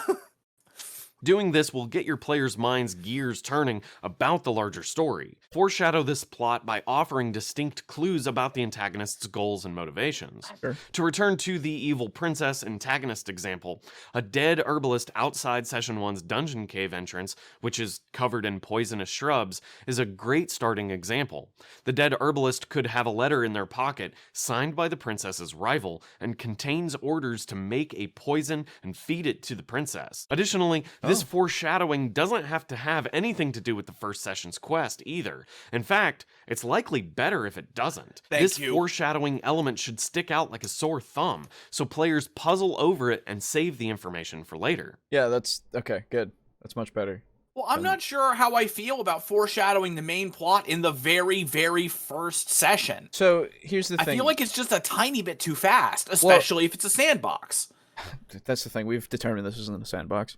Yeah, actually, you know what that's. And secondly, I think it's fine if you place things that no one knows was a foreshadow until later, right? It just is one of those things of like, oh, that's weird that that's there. Okay, right? Until more information is gotten, and then they start thinking about it in the longer term, right? Yeah, I guess I would really need to think about it a lot. It's one of those things that you have to be subtle. Right? Yeah, you have to be very subtle. It can be something that sticks out, and that's enough for it to be memorable, but it has to be subtle. So that it actually sticks in their mind enough that it's not something they just obsess what you're trying to imply. Yeah. Really. Not off the bat. Yeah, exactly. Once they get more information, then they start going, wait, wasn't that like, it's something that somebody, like, would make a note on in their notebook, but it's just a note that they would make. And that's it. Yeah. Like, it's not a second thought. It's a detail of a scene that you have made in the grander scheme that means something that later on they get another detail that connects up that they're like, wait a minute. Didn't we already look at that before? Lol. Wait. Yeah. Dead herbalist lol. Has weird flower. Lamau. Exactly. And then later on you put that flower again and they're like, wait, second flower. Same flower, lol? Same flower? Weird. Anyway. Yeah. Same flower, WTF. Yeah. And then later on, you get another flower, and then they go, okay, dumb flower means something. Lamau. Lol. Yeah. Yeah. Exactly. That would actually be so infuriating if you did like an isekai. It was just a fucking person who always added Lamau or Wall to their sentences. It's so funny though. God, that'd be so fucking annoying. Yeah. I never knew the cup existed. I'm sorry I imagined it. I'm sorry, Muck. Original idea for Jar Jar was for him to be Count Dooku character. Yeah, he was the key to all of this, remember? And I mean, he is kind of the reason why Mr. all the bad George. shit happened. Yeah, he is. He's definitely one of the driving forces. But yeah. Mr. George himself was like, he's the most important character we've ever made. Yeah. He's the key to all of this. It's like, okay. It sucks because I actually do kind of like the Gungans, not Jar Jar. Gungans in general are an interesting race. Absolutely. Yeah, they're actually kind of cool. I like how they live underwater, and I love all their really weird, like, orb weaponry. Yeah. That's actually pretty cool. I love how they, like, I don't remember who did it, but one of the Gungans was, like, grabbed onto a droid and, like, slammed the orb into his chest, and he get electrocuted and kills the droid. It's great. Yeah. That's cool. And the big shields that were only good for like far off blasters, you had to get in and get like into. So the Halo bubble shield. Yeah, exactly. Literally. Yeah. It's just a good thing to have as a piece of technology because it's like, yeah, it's good. You should see it more often because it's pretty good, Yeah, it's actually really good. But like, it does have that weakness of like, okay, well, if somebody like infiltrates behind enemy lines, they can get in and like disable it because they can just walk in, right? Now, could they shoot out of it? I don't remember. No, I don't think so. Okay, I don't. It's been a while. Yeah, I don't remember. It's been fucking years. Anyway, I seem to remember a Jar Jar frisbee, but it might have been a cup. I remember a frisbee, but then again, I never. I think that's the joke. Oh, god damn it. Unless it's not a joke, in which case there was a frisbee. That doesn't actually. That's the thing, right? With that kind of shit, like that was the age of the merchandising, and now you do a bit less of that, or at least we notice it less, because we're adults and that shit doesn't get recommended to us. Yeah, but also if you like ever look at anything, the frisbees aren't really main thing anymore. Yeah, they're really not. People are inside. It's a pandemic. Yeah, that's right. I remember when Jar Jar was the biggest running joke. It got pretty old for me, especially after the new movies came out. Yep. Well, the biggest joke that I loved that was happening when the new movies were a thing was, God, I can't wait until they bring Jar Jar back. I hope he comes in, and he's like just the main guy at the end. Oh, yeah, that would have been funny. The Mandalorian was actually just Jar Jar all along. That would have been funny. That actually would have been a hilarious troll. God. But the reaction was so negative that Lucas switched the character, which is why Christopher Lee just popped into existence. Yeah, but he was good. Yeah, no, he was good. Christopher Lee is a great actor. Was a great actor. Damn it. What happened? He's dead. Did he pass? Oh, that's he's been dead for years, man. I don't pay attention. I don't pay attention to actors. It's fair. But Christopher Lee is one of the best ones. So damn. Yeah. Anyway. He taught George Lucas. I mean, not George. Peter Jackson. Peter Jackson, how to stab somebody. How to stab somebody effectively with this noise they made. Yeah, it's great. Yeah. And it made it into the final cut, which is great. Yeah, and he has fucking rock band that he made, and like, oh man, really? Christopher Lee was a legend. I didn't know that. Yeah, you look him up. I think it's either rock or metal. I don't remember. Nice. Yeah, he fucking actually had one. It was great. Cool. I felt bad for the actor. I think they had a lot of issues since the casting. Poor guy. Yeah, he got a lot of hate. The guy who played Jar Jar, he got a lot of hate, but I mean, people are assholes, unfortunately. They did put him in as a Jedi in the most recent season of The Mandalorian, but that doesn't mean much because it's Mandalorian. The Mandalorian is bad. Oh. Did you see the new pitch meeting on The Mandalorian? I have not. No. It's pretty good. I can't wait. Good point. Christopher Lee is badass. Yes. If I'm being honest, I was too busy being annoyed by Anakin to be bothered by Jar Jar. That is absolutely fair as well. Anakin, yeah, fair. Which he also got a lot of fucking hate, and I feel so bad for him. I feel so bad for the kid. I don't remember. The kid, Jake Lloyd. Lloyd. Yes, thank you. Yeah. He's not a kid anymore, obviously, but when everyone hated him in the movie, and then he got fucking bullied to shit, and he hated everything that had he lives out of the public eye for a fucking reason. That's sad. Damn. Yeah, he got such shit. It sucks. Yeah. He had a terrible performance, but didn't deserve that. Doesn't mean that you harass the actor, especially. Oh my god, fucking people. Anyway. Yep. That wasn't actually a joke. Probably just more merchandise. Oh, okay. Well, the frisbee probably did exist then. Anakin. Anakin, I mean, in the Phantom Menace in particular, was too much of a cutesy character for me to deal with. Yeah, he was bad. Are you an angel? Are you an angel? I hate sand.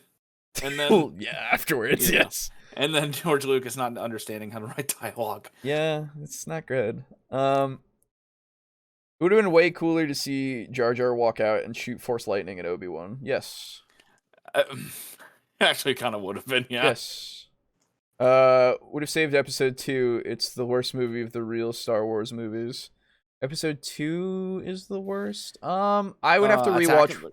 I would have to rewatch 1 and 2 and 3. I think 3 is the better one out of all 3 of the prequels. If I remember correctly, but I haven't watched them in fucking years. So yeah, I don't know. I enjoyed 2 just for the fighting and like the droids and the clones and that shit. Sure. Yeah. So that one's probably my favorite, but only because of that, because I just dig the droids so much. Fair. Yeah. And I like 3 mostly because Grievous is finally in it, and he actually does shit in that one. Kinda. Kinda, sorta. He usually just gets his ass handed to him, which is a goddamn shame, because they did him justice in the animated show. Sure. I don't blame the kid, but the writing and direction was bad. Yeah. Well, he also just couldn't act, because he was a child who couldn't act. So, maybe that was kind of the problem. Like, he was also in fucking other movies as a child actor, and he couldn't act in those either. So it was just a thing where it was like, I don't know how he was picked, but George Lucas found a way. That's my Anakin right there. Yeah. Right. Yeah. Bad casting is true. Yes. I'm not blaming him for being a bad child actor.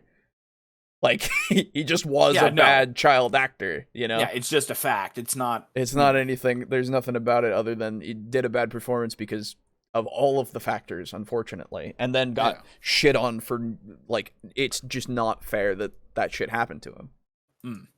People are cruel, and it sucks. Indeed. Anyway. If you'd like a worksheet to guide your campaign creation using this method, check the link in the description below. Focus on scaffolding the relevant aspects of your game world and set yourself up for easy future session prep. If completed, you'll be able to improv everything else. If you'd like to help me make more content like this in the future, please consider supporting me on Patreon or becoming a channel member.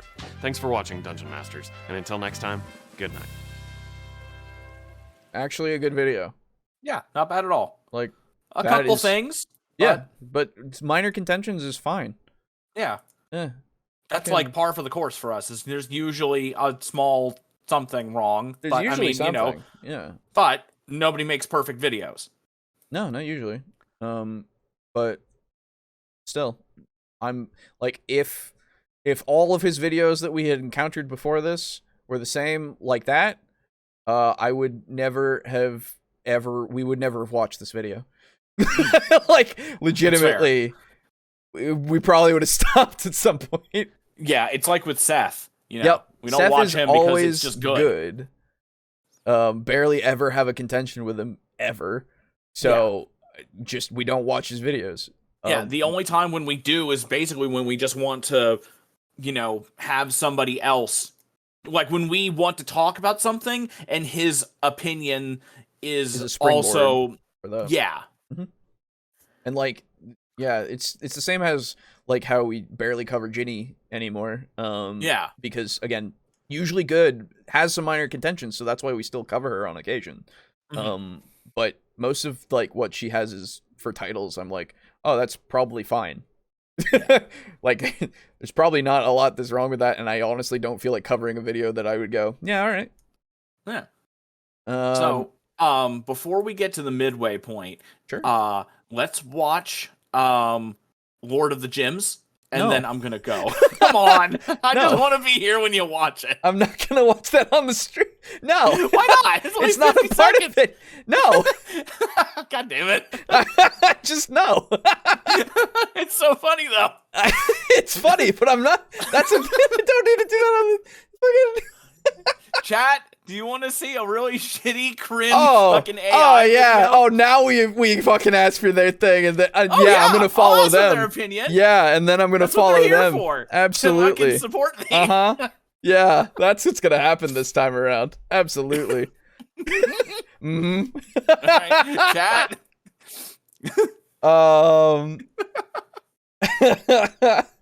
Let's see. You lose. Majority rule. Yeah, that's how this works. Yep. Every time. Every single time. Indeed. Let's see. He was picked by a D100 die roll. No, I don't know, man. I don't know how George found him. Yeah. Right. He's it's not good. even just It's not even just that how he found him, it's why he picked him. Yeah, why he picked him. Because pretty much everybody else, like, for as bad as Jar Jar's reception was... Yeah. Actor did good. Not a terrible actor, just terrible writing. Yeah. Yeah, writing is the foundation, man. It's just, it always is. And if a good actor chooses to play a terribly written role, it doesn't matter how well you act, you know? Yeah, absolutely. Like, Ewan McGregor, who was your Obi-Wan, did very well with his bits. Because it worked, because he's a good actor, but it doesn't change the writing of his lines. Yeah. Neither the situations that he was put in. Of like, oh yeah, this fucking idiot's just gonna jump into the middle of the fucking arena and challenge Grievous, and no one's going to shoot at him, I guess. Yeah. Okay. Well, I mean, that's a big problem with Star Wars as a whole, is the whole nobody shoots the Jedi when they're available to be shot. They used to. They used to. Yeah. But yeah, it started, unfortunately, with episode 6, where Boba Fett just fucking flies forward towards the enemy instead of using his ranged weapon. Yeah, he's got a missile backpack and a gun. And he goes, I'm gonna get up close. Yup. That whole trope of, hey, we're in a fucking duel. No, the trope in movies in general of, I have a ranged weapon, I'm going to approach you while I fire or while I don't fire. Yeah. Fuck me. Or you're gonna put the gun to somebody's temple to execute them instead of standing like 5 steps back. Yeah. Yeah. It doesn't matter how close you are. Does chat want to see the AI video or not? Shut the fuck up. Why are we attacking children for acting bad? Because it's fun. Star Wars fans are incredibly volatile. Yeah, exactly. No, we're not. We're just saying you shouldn't do that for fucking... Jake Lloyd deserved better, even if it was bad fucking acting. Yes. To be fair, I don't know how many great child actors there are. There's a reason older female voice actors usually play children in animated things. Well, that's a whole different thing. Voice acting is different. Voice acting, Like... There are, like, oh man, it's... Now, you know another thing that probably contributed to Jake Lloyd's trouble with acting is the fact that weren't a lot of the prequel movies, wasn't a lot of it done with CGI? Yeah. So, even adult actors can sometimes have trouble acting in, alongside an invisible thing. Yeah, that's the other... Yeah, that would definitely be harder for a child. Absolutely. Yeah, that'd be very hard. I can't even imagine that. But yeah, I remember there being a couple of child actors that... It's been so long that I can't remember specifics, but there have been a couple of times where a child actor, I've gone like, oh, that was really good. Yeah. Oh, The Haunting of Bly Manor. Haunting of Bly Manor. Yeah, it's a Netflix series. Okay. It was the one that was the second project from Mike Flanagan, who did, I believe he did also Hill House, The Haunting of Hill House, and the Midnight Massacre series. Oh, okay. Both of those are also Netflix originals, and Hill House and Midnight Massacre, they kind of flop at the end, unfortunately. But they're really good throughout until that point. And then I think probably the biggest one would be Stranger Things. Oh, Stranger Things was also... Yeah, the first season of Stranger Things was pretty good with the child acting. Like, Bly Manor has a couple of children in it who are very good, honestly. So, fucking... And Bly Manor itself is very good overall. The ending's a little... There's a couple of things that made me go, huh? But... Overall, I actually did enjoy it quite a bit. That's good. Didn't make me go, oh, you've ruined it. But regardless, so there are a few out there, but they are very rare. And when they are there, I appreciate them so much. But yeah. And then there's Garibay, where every video is a gem. That's true. Oh, God. A polished turd. Yes. I don't want to see a shitty thing. I come here for quality. Quality like Garibay. That's right, exactly. If it's something that's just funny, it's not on here. It's not on the docket. That's fair. We're the ones who are here to be funny. That's not AI. Well, we're here. I'll give it that. I saw Revenge of the Sith. Jedi got massacred. Yeah, exactly. That's also true. But honestly, I wish that was the case in a lot of instances, because it's like, there's so many blaster bolts. How the fuck are you okay? You know, because it doesn't make any fucking sense. Yeah, I mean, hell, the Mandalorians and the droid HK-27, was it? Yep. He was a droid hunter, Jedi hunter, and didn't he use like shotguns and flamethrowers and shit, because they can't block that. Because you can't fucking block that. Yeah. Yeah. And that was the whole point. Those were good. That was a good game. Yeah. Anyway, Star Wars. I like Star Wars as a setting. I don't like specific things about Star Wars as a property. Right? I don't like I don't care about Star Wars as an IP, I guess, is the way that I would put it. Like, in the sense of, like, do I give a shit if it succeeds or fails? Not really. But I do care about, like, it having good world building and stuff, because apparently Andor is really good. Okay? What's Andor? Andor is another series that they made. I think that was between the Obi-Wan series and their Mandalorian series that is premiering now. Which is almost over, I think. Which it sucks. And it always has. And it was a slow, like, character thing that was based off of, like, a guy who dies later, who is a part of Rogue One. Oh, okay. Like, but it introduces so many characters and the world and like a day-to-day life that you just don't get, that makes the world actually feel alive and kind of bigger than it has become. Bullshit. Legitimately. It's why I actually want to watch it. Like, I've heard all of this stuff, and I've heard a few things about it that actually makes me interested in Star Wars. Oh my god. Yeah, I know. What the fuck? I know. So, like, but guess what? All the fucking consumers hated it. Ugh. Because it was so slow. I want my action scenes. So, it's probably going to, if it does have more seasons, I don't know if it's going to get more seasons. It's probably going to be ruined. Probably. / they're not going to make anymore. And they're going to keep doing their fucking Mandalorian shit. Yep. People like the guy who looked like Boba Fett but ain't Boba Fett. Yeah, and yet everyone who watched the Boba Fett series that they put out knows that series is fucking garbage because they don't do Boba Fett good. And also, and it's just the same.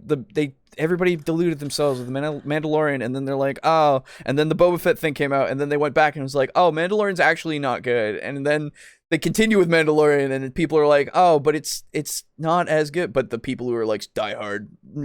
Anyway, there's a lot of things I don't like about current Disney properties. I mean, yeah.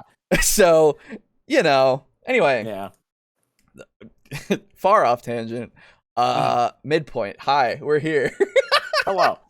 I'm about to not be here, though. That's fair. If you want to duck out now, you're more than welcome to, my friend. Yeah, no, I will. I apologize. Right. My brain is just getting tired. Absolutely fair, dude. No worries at all. But hey, good first video. Yeah. I will pray for your success in the next one. I actually hope so. It'd be very dramatic. So I will see you guys next time, and maybe I'm assuming we're gonna do more monsters on Thursday. So I imagine we're probably just gonna beat that game before we get back to Devils and Dice. Yeah, I don't know. We'll see. Because the thing with what's going on right now might actually lead to us not being able to do anything like that. Is it that? Potentially. Okay, I don't know. It depends, right? We'll find out in the future. But yeah, I guess if you wind up finishing the podcast while Brogan and Aiden are still playing, you could drop in and see what actually is going on. We'll see what's going on. But regardless. Yep. Goodbye. Yeah. Enjoy this Jar Jar Cup, and whenever you get around to it, I hope that you get a horrible... I will let you know. Yes. All right, see ya. All right, see ya. All right, guys, it's just you and me. I'm gonna put this up, and take Discord off. And then we'll just we'll hang out. You, me, and the next video when that's a thing. It's super fast. Wow. You get to see a portion of a chat thing that we were talking about. Okay, cool. Indoor is actually good. Yeah, that's the thing, right? I had to step away from the screen for a sec. What I miss? Just a tangent on the shittiness of current day Star Wars and such. Anyway. Hey, we're at the midpoint. Before we get to the second video, I want to tell you guys about things. So, if you're at this point, hey, consider subscribing. We're nearly at the 666 video milestone. That'll be fun. We are devil. Haha. So do that. And if you haven't, or if you already have, hey, fucking spread the word about the show. That's like the best way for us to grow, is for you to tell people that might be interested and those who might not be interested about the show that you like, and then we grow more, and then we get to do more things potentially. So, or at least things for a larger audience. I guess. Really, it's up to you whether or not you know, you want to do that. So really, I'm not your dad. Other than that, of course. I agree with you, Alejo. Star Wars is cool, but not the best. Yeah, it's not been good for a very long time, so, you know. Anyway. A few things to talk about before we get to the video. So, for those of you who are unaware, we have a Patreon and a Ko-fi now. Both of them give you Discord access to a special part of the Discord, so that you can, when you join it, you will be able to, one, have your own little special chat, and also have a chat that you can put in NPCs and places that you want to have be included in future actual plays, future campaigns that we do. And if you do so, either on Ko-fi or on Patreon, you will become a table flipper for as little as $1 a month. You can do that. So go for it if you want. And you also get to be shouted out and shown. Is Aiden doing lab work or something? No, he's just he's busy right now. It's all good. Don't worry about it. Anyway, so, big thank you to, oh, wait, oh, I don't have the thing up. Hi. Let me just put that away. There we go. Big thank you to our patrons who've been sticking around, some since the beginning, which is fucking insane. You allow us to be able to do things like get the new chat. Which, if there's anything that you guys think about, like any changes to this chat just to make it more easy on the eyes, or you want a different font potentially, do let us know, because I have some limited ability to fix it, because it's code involved, and I just need to figure out how to do that, right? I'm gonna see if I can fix the refresh rate or something. We'll see. But yeah, so something like that, and in future, by the 5th, hopefully, we'll have a new background thing and new alerts and stuff for the show. So that's hopefully coming soon, if not next week, the week after. Is that NPC channel open for business now? Oh yeah, if you want to start putting shit in there, absolutely. It's in the thing. Anytime you guys have any inspiration to put like an NPC or a place of any sort with as much or as little detail as you want, you can do that. And basically, I will compile that into lists. And when we run things in future, we will we'll be able to choose from it when we want to. And I'll make sure to get you to have a shout out as to, if you've made it. So, yeah, go for it. Fill it up if you want. I don't give a shit. I'll just put them all in like a document later. Channel is open, yeah. Also, in the future, we're going to be doing a poll for the next game we play. That being, actually, I have our options already written down. So in future, we'll have a poll for the next TTRPG, that being either Lancer, City of Mist, Cyberpunk, or Vampire the Masquerade. Cyberpunk Red, excuse me, or Vampire the Masquerade. And yeah, that'll be the things that you'll be able to choose from when the poll goes up. That's when Devils and Dice will be finished. And that'll be the next thing we do. And it'll last for as long as it lasts. And then we'll have new choices, right? Yeah, it'll be a thing that you guys can choose. I'm just gonna drop my demon-infested city that is infecting the population with a disease to corrupt and change them into demons. That sounds awesome. Do it, absolutely. Anyway, so big thank you to our patrons. Those of you in Tier 4, that being Draco Kraken, Mog Zero, Rick, aka Unit Rico, Slazer, and Steely. Big thank you to you all at Tier 4. Really appreciate you for those $15 every month. Enjoy your golden flips. Feels like a Denny's night, so BRB. Oh, that sounds good, actually. Oh, I could order a free pizza. Wait, what time is it? Oh, I could get a free pizza delivered to me right now.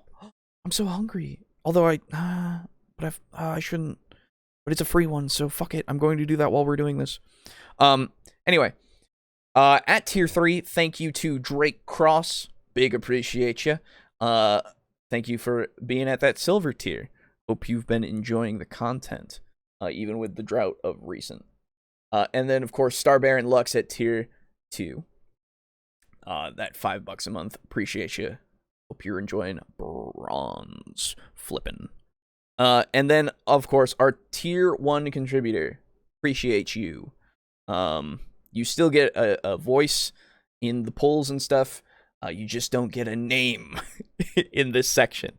But regardless, appreciate you. If you want to join our Patreon to be able to access that channel, as well as the future polls, as well as future whatever else we do, and help support the channel, the link is in the description for the Patreon, as well as the Ko-fi. Both are equally as valid, and both will support us better than anything that YouTube could do for us in the future if we were to do that, which even if we get monetization, I'm probably just going to take away the ability to put ads on any video because we self-promote our own things anyway, and it's just not worth your time. Plus, everybody probably at this point uses an ad blocker, and it doesn't... I use YouTube Premium, but I'm one of the few, right? So it doesn't matter. But yeah, Patreon, Ko-fi, links in the description, or you can search us up on either of those sites, TableTalk or TableTalk Crew, or TableTalk DND. Search us up, find us. If you want to contribute as little as $1 a month, you're in that fucking shit, and you'll have access to that shit. So, hell yeah, let's do it. Other than that, you can support us through going and getting our logo, our current logo, because we're going to be getting a new one, our current logo on a shirt or other thing through TeePublic. Great little site, does print on demand. I have a few TeePublic shirts that I've had for years now, and I honestly should go on there and try to get more, because they're good. As well as the mug and the poster and the sweatshirt that I have with our logo on them. Good stuff. So go over there, link in the description, as well as you can just search TableTalk on TeePublic. And if you want to right now, I know I say it every time, but until the price drop happens, you can go over to our support us page on our website, link in the description. That's tabletalkd&d.us. And you can join Patreon through that, do the Ko-fi thing, go through to TeePublic, donate to us directly through PayPal, as well as the Humble Partner link that you can just click this and go. And of course, get our custom dice set that are $25 at the moment, but will be dropped to $15. I swear. So, unless you want to wait, which is totally valid, they're there. And they're really good. And last but not least, go over to Humble Bundle using our link in the description, and anything you buy through that link will go towards us to help, as well as go towards Tabletop Alliance, a charity that is also in the description, so that you can support them and see what they are all about. Where is my Humble Bundle fucking logo thing? There it is. Okay, cool. Because we're partnered. Right now, this Humble Choice right here is great. Let me show you. I'm probably going to buy it early because it has your choices being between Chaos Gate for Warhammer 40k, which might be a little less favorable to some because you're a little more squishy than you should be as a Grey Knight, but it's still like a turn-based fucking Warhammer game, which is fucking awesome. Spiritfarer, I've been playing that recently. Very good game. You've got Bendy the Dark Revival, which I've never played, but it's probably okay. I don't know. Operation Tango, I've never heard of this. Windjammers 2, I've seen Windjammers, so if Windjammers 2 is anything to live up to, then it's probably pretty good. Builder Simulator is hilariously cool, at least to me. So, yeah. I've never heard of Behind the Frame, but it looks interesting. At least, it looks beautiful with its art style. I like that.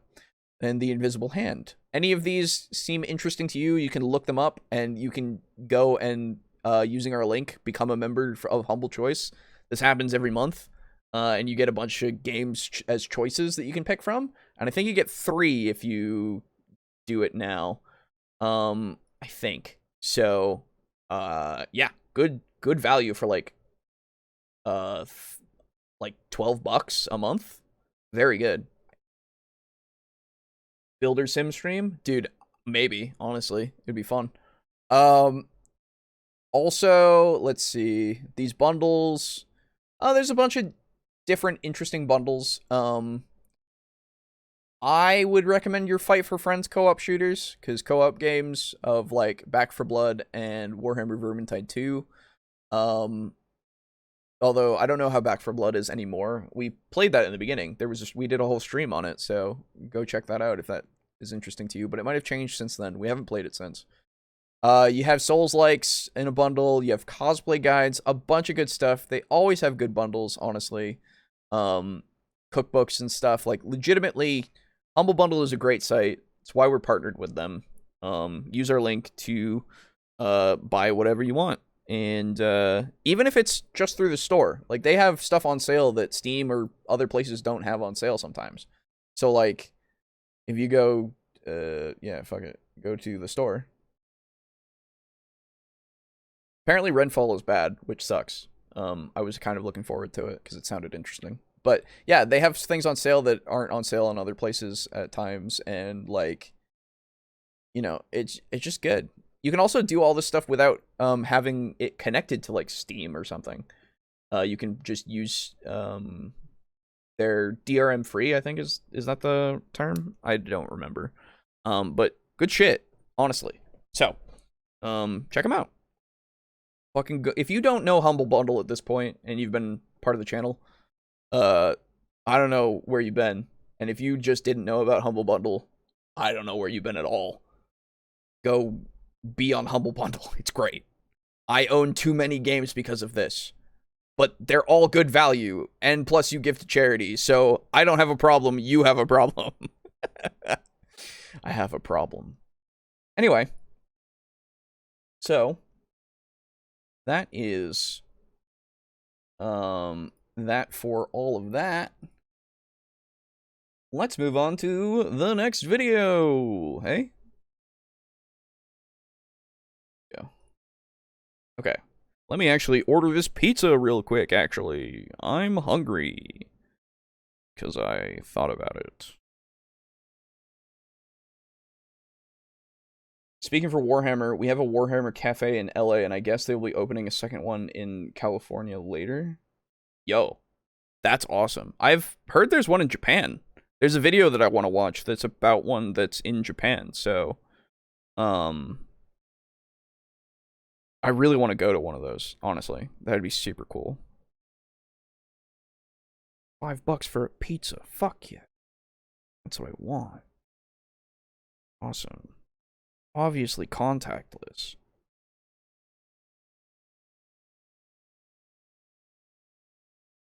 I don't want to talk to anyone ever. Cool. Alright, there we go. Pizza coming. More games, more power. That's right. I'm so powerful. I have too many games. I'm not into Warhammer, but I might go there to see what type of Joe Space Marines drink. That's fair. That's the thing. I think Warhammer has something for everyone, regardless of if you're into it like too much or not. I think there's something there that anybody could find cool and like, you know? It's one of those kinds of properties. I think they have one in Dallas, Texas. Yo. Alright. I thought this was just like a novelty thing, or not a novelty thing, but like more of a thing that was just in Japan. Now that you're telling me about all this shit, I might have to go and like travel somewhere and go to this cafe at some point. Because that would be super cool. Oh my god, we could do a meetup. And then I'll be really extremely nervous and sweaty around everyone. Oh, it'll be great. Anyway, so let's move on to the second video. This one being the one that Lux has suggested. Oh my god, one of our patrons. Hey. Here we go. This one is loud. And also, let me bring it back to the start. Goodness. So, this one is, should a GM change their campaign to be meat-free? Question mark, exclamation point. Episode 309 from Dungeon Craft. We all know our Professor Dungeon Master. This one is apparently at least somewhat agreeable in certain aspects, from what I have been told in our Discord. So, I'm hopeful? I don't know how this is going to go. At the moment, my position, from what I understand, at least from reading the description for a second, was that Professor Dungeon Master had somebody who was vegan in his group, as far as I'm aware. And that's all I know. And if that means that, I don't know if they have like tried to get things to be not eating meat or not violent to animals or whatever. In which case, like, really the only thing that I would say is, if you want your campaign to be that way, that's fine, go do it. No one can tell you to do it or not to do it. Do whatever the fuck you want with your table. As long as your table is cool with it and you're cool with it, then I don't think that there's a problem. So I don't know, no one needs to change it just because. They can change it if they want to, right? So, I don't think it was his game, but it got a lot of attention in Reddit. Oh! Okay. So he's just giving his opinion on something from Reddit. Gotcha. Fair enough. In which case, the same thing applies, but taking out Professor Dungeon Master. Let's see what he has to say. Deathbringer here. Subscribe so you never miss an upload. Professor Dungeon Master here. This is from CBR News. A Dungeon Master took to social media to find a solution for a vegan Dungeons & Dragons player that requested a cruelty-free campaign. According to the DM, a friend recently joined their ongoing campaign with other pals. A few sessions in, however, problems arose when a player character that's a chef decided to cook a recently slaughtered pig. The new player, who is vegan, privately messaged the DM afterward to request they change the campaign to be cruelty-free. Okay. Let me just read this because I just want to. A dungeon master took to social media to find a solution for a vegan Dungeons & Dragons player who requested a cruelty-free campaign. A DM using a throwaway account on the D&D subreddit posted a detailed question asking for advice on handling the situation of split D&D party interests. According to them, a friend had recently joined their ongoing campaign with other pals. A few sessions in, however, problems quickly arose when a player character that is a chef decided to cook a recently slaughtered pig. The new player who's vegan privately... Oh, okay. That's literally what he said in that last part. Oh, okay.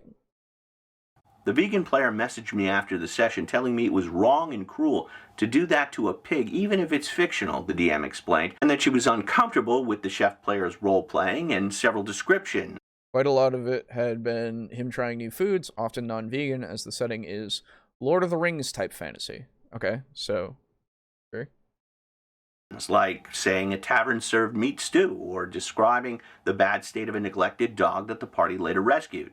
As the player explained, she dealt with enough of those situations daily and didn't want to have that in her fantasy escape game. While the DM was willing to make the changes, he asked for advice from other D&D players on navigating the situation so it didn't impact the chef player's role-playing or other aspects of the campaign while respecting the vegan player's boundaries.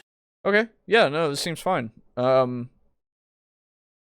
So, yeah, if that's something that the player doesn't want to deal with, they privately messaged after the session, right? Which is already, like, leaps and bounds nice to do. So that, you know, it wasn't just a thing that held up the middle of the session. And then the DM was like, yeah, okay, that's fine. I'm willing to do that. There is no problem here whatsoever. Barely even news of anything. Just something that you get advice from other people on Reddit that, well, first off, we went to Reddit, which can be a double-edged sword, absolutely. But some people probably were just like, okay, so to change things, your chef, at least from my brain immediately, like goes, okay, so your chef can still do all that stuff, but you have to... So I assume you have now talked with your other players, and if you haven't, and you've just gone to Reddit first, then talk to your chef player. Talk to all the rest of the players to see if they also are cool with this, right? Because if you change the entire game for one person, I would assume that you would want to have the other people who are in your group also agree that that is a change that they are willing to abide by, right? It's not just about the one person. Yes, they have something that they don't want to do in a game. Totally fair, totally fine. Something that they didn't realize that they were going to have to deal with in the game, and they came in late, so it wasn't discussed beforehand, which again, totally fine. And now you're trying to find a mature way to deal with it. But if your whole table isn't willing to do so, you got a couple of options that you now have to consider. Is not changing your game, and kind of dealing with the fact that your player who is a vegan will not probably play with you anymore, because they don't want to deal with that, which is fine. Just means that, you know, the rest of the table is like, don't really want to not do that, which again, also fine, right? And then, or you do change everything, because everybody else is willing and you're fine. But if they're not, then you have to find a new group. Like, and if you really want to play with this one person, then you just have to not, or you have to start over, I guess, with different characters. Like, just different, like, things that have to happen just because you've decided to deal with the situation in this way, which, again, this is a totally mature way to do it. But I would start with talking to your players who aren't the vegan one, right? I guess I still believe the position I posted in the Discord. I don't remember how similar it was to this video, though, but it felt like it aligned. It's the same one. Okay. Well, I don't remember what your position was in the Discord, so we will see what the position is here, and if it's the same as yours, then we'll see. In an update on Reddit, the Dungeon Master revealed the whole party sat down to discuss the situation and find compromise. Hey! Good. The chef PC and DM agreed to leave out graphic descriptions of cooking animals or meals containing animals, and the DM would stick with fantasy creatures only. The vegan player explained they were comfortable fighting animals or encountering malnourished pets as long as they were creatures they couldn't find in the real world. Yeah, this isn't news. This is just somebody having a game that... Why was this picked up? Is it because it was vegan related? Were people really, like... Okay. For the latter, the players had a chance to assist them if they were hurt or mistreated. I know it's tempting to put a knee-jerk... Whoa. Overall, the DM described the conversation as respectful, as the party agreed to alter the campaign in inclusive ways. That's great! The D&D subreddit has become a hotspot for players to discuss challenging situations with party members like this. Others on the subreddit discuss D&D experiences like their party's worst actions or share custom monsters, fan-made content. Oh, okay, that's just talking about the D&D subreddit. Yeah, okay, cool. So, I mean, I guess it's good that they picked up a story that is good. Good job. CBR, right? There apparently was some controversy, something of a controversy over it. Great. What doesn't get controversy on fucking Reddit? You know? if they're okay. I can't wait to if he talks about the controversy. As long as they were creatures they couldn't find in the real world. For the latter, the players had a chance to assist them if they were hurt or mistreated. I know it's tempting to put a knee-jerk reaction in the comments, but I'm going to ask you to please refrain from doing that until you've seen this video in its entirety. I play with many vegans. My daughter is a vegan, and I've never seen this happen during a role-playing game. I myself have vegan protein. I also love animals. I did an episode where I used my crafting skills to create a humane mouse trap. There were mice living behind the walls of my vegan daughter's bedroom, and that's where she drew the line. I also have a player who's an animal rights activist, and one of my other players who's since moved to another state was a veterinarian. So all my players are animal lovers, and I realized this could be a hot button issue, so I wore my +2 vest of protection, and I also consulted my secret League of YouTube Dungeon Masters for this video to make sure I was looking at it from all different perspectives. So I'm going to look at this issue from a variety of perspectives, and there's a lot we don't know. But first, why is this happening now? It's because there are a lot of new people entering the hobby, but also a lot of people are playing online with strangers and at conventions. I know a lot of game masters are going to have the gut reaction. That's censorship. I'm not going to change my game for anyone. Sure. Yeah, I mean, if you have that reaction, I mean, I guess it's a valid reaction, but at the same time, it's a knee-jerk reaction that you have to then temper with thought, right? Because it's like, it's not censorship, first off. It's just a different application, right? Because the world still has people who eat meat, but it's just something that you're not describing as much, right? And then, if you're not going to change for anyone, I don't think that's true, first off. And second off, it's just, okay. So don't, I guess, right? I think it's because people to umbrage, that having to change everything based on one player, but the group was mature and made it work. Umbrage. Do I not know what umbrage means outside of, like, context? I guess I don't. No, I just want the word.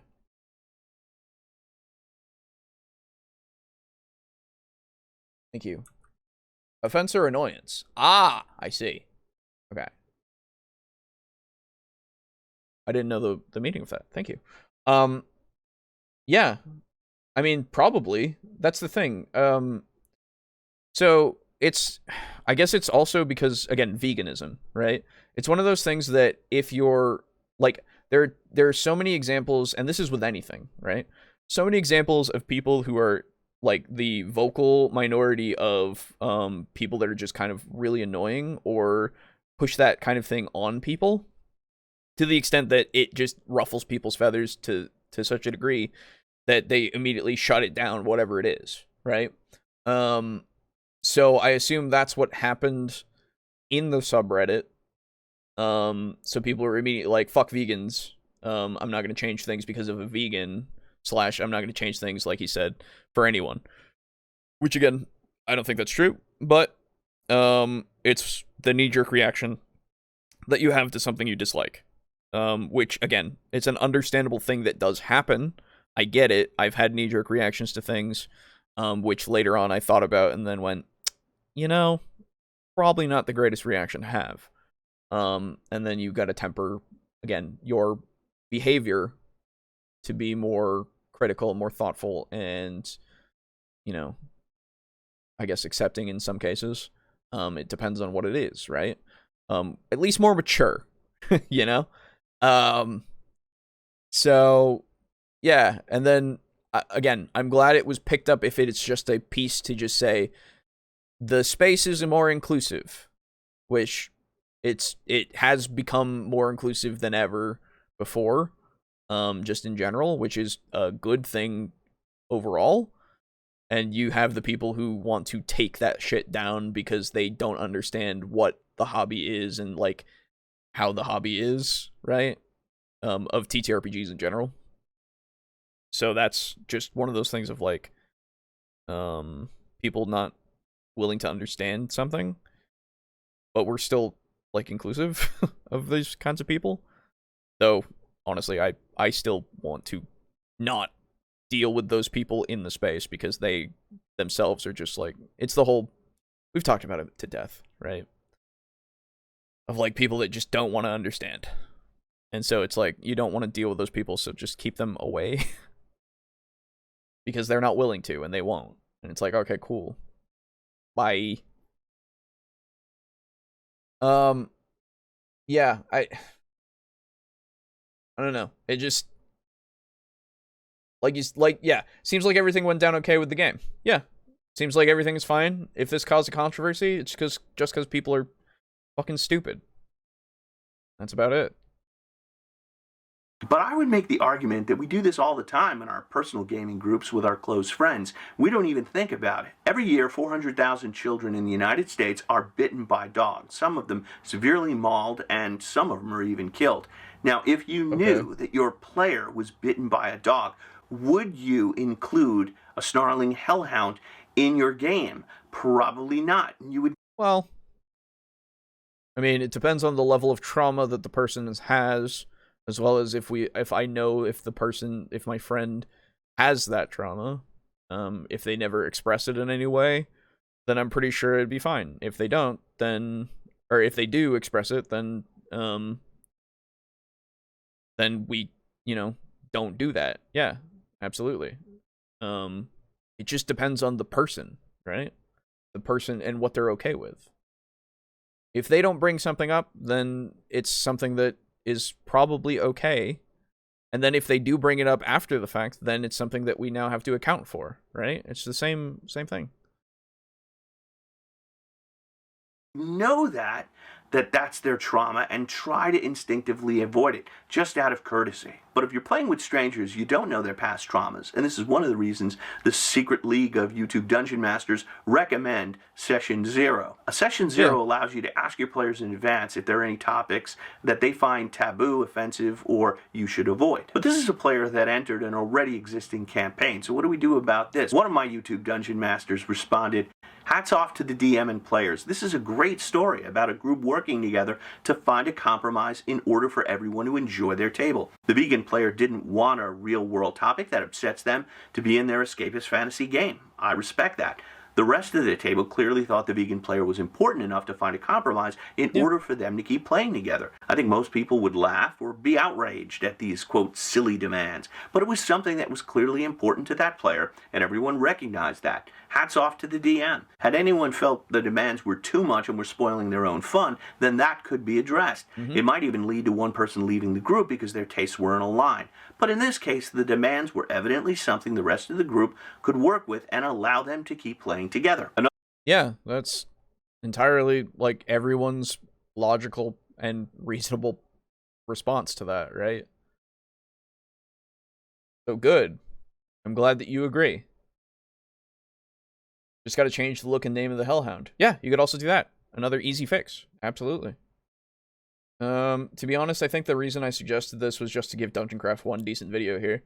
That's fair enough. I'm glad that he's decent when it makes absolute sense, and there's no other way for him to not be, right? Because if he was on the opposite end of this, that would be unreasonable and crazy. But, you know, this is just a slam dunk, so unless he says something weird in the next 6 minutes, this is for the books, boys. One that he's got that he could not fuck up. Here we go. Another one says, it looks like everyone was respectful about it at the end. Pretty shocking for a tale involving Reddit. So there's really no problem. That's the thing, right? Yeah. Immediately when I thought of it being on Reddit, I was like, oh god, that's not good. That means that something bad might happen. But thankfully it wasn't. Group was able to work it out good for them. Whenever I read a story in the media, I always try to look for what I don't know. Like, what is not being said? What's being left out? We don't know how the chef player was actually behaving. Like, were they overdoing it? Were they making jokes or teasing the vegan about the meals that they were cooking? I have observed people in general get offended when people tease them about what they eat or how they eat it. So I would just avoid doing that. Where does the vegan player work? Do they work for a local animal shelter or the Humane Society where they routinely see abuse? Well, we don't need any more from this one, I would say. Why, like, in general, for some things I can understand this outlook and aspect, but for this one, it gave you literally all the information that you needed. It doesn't matter, like, the backgrounds of the people. They acted civilly. They acted in a way that was, like, what you should do. And that's all that really matters in this respect, because it's the decent human being thing to do. So I wouldn't put too much more thought in this, because if the chef guy was acting in a way that was not great, from what I understand from the description of that, the description that the DM gave on his throwaway account was very detailed.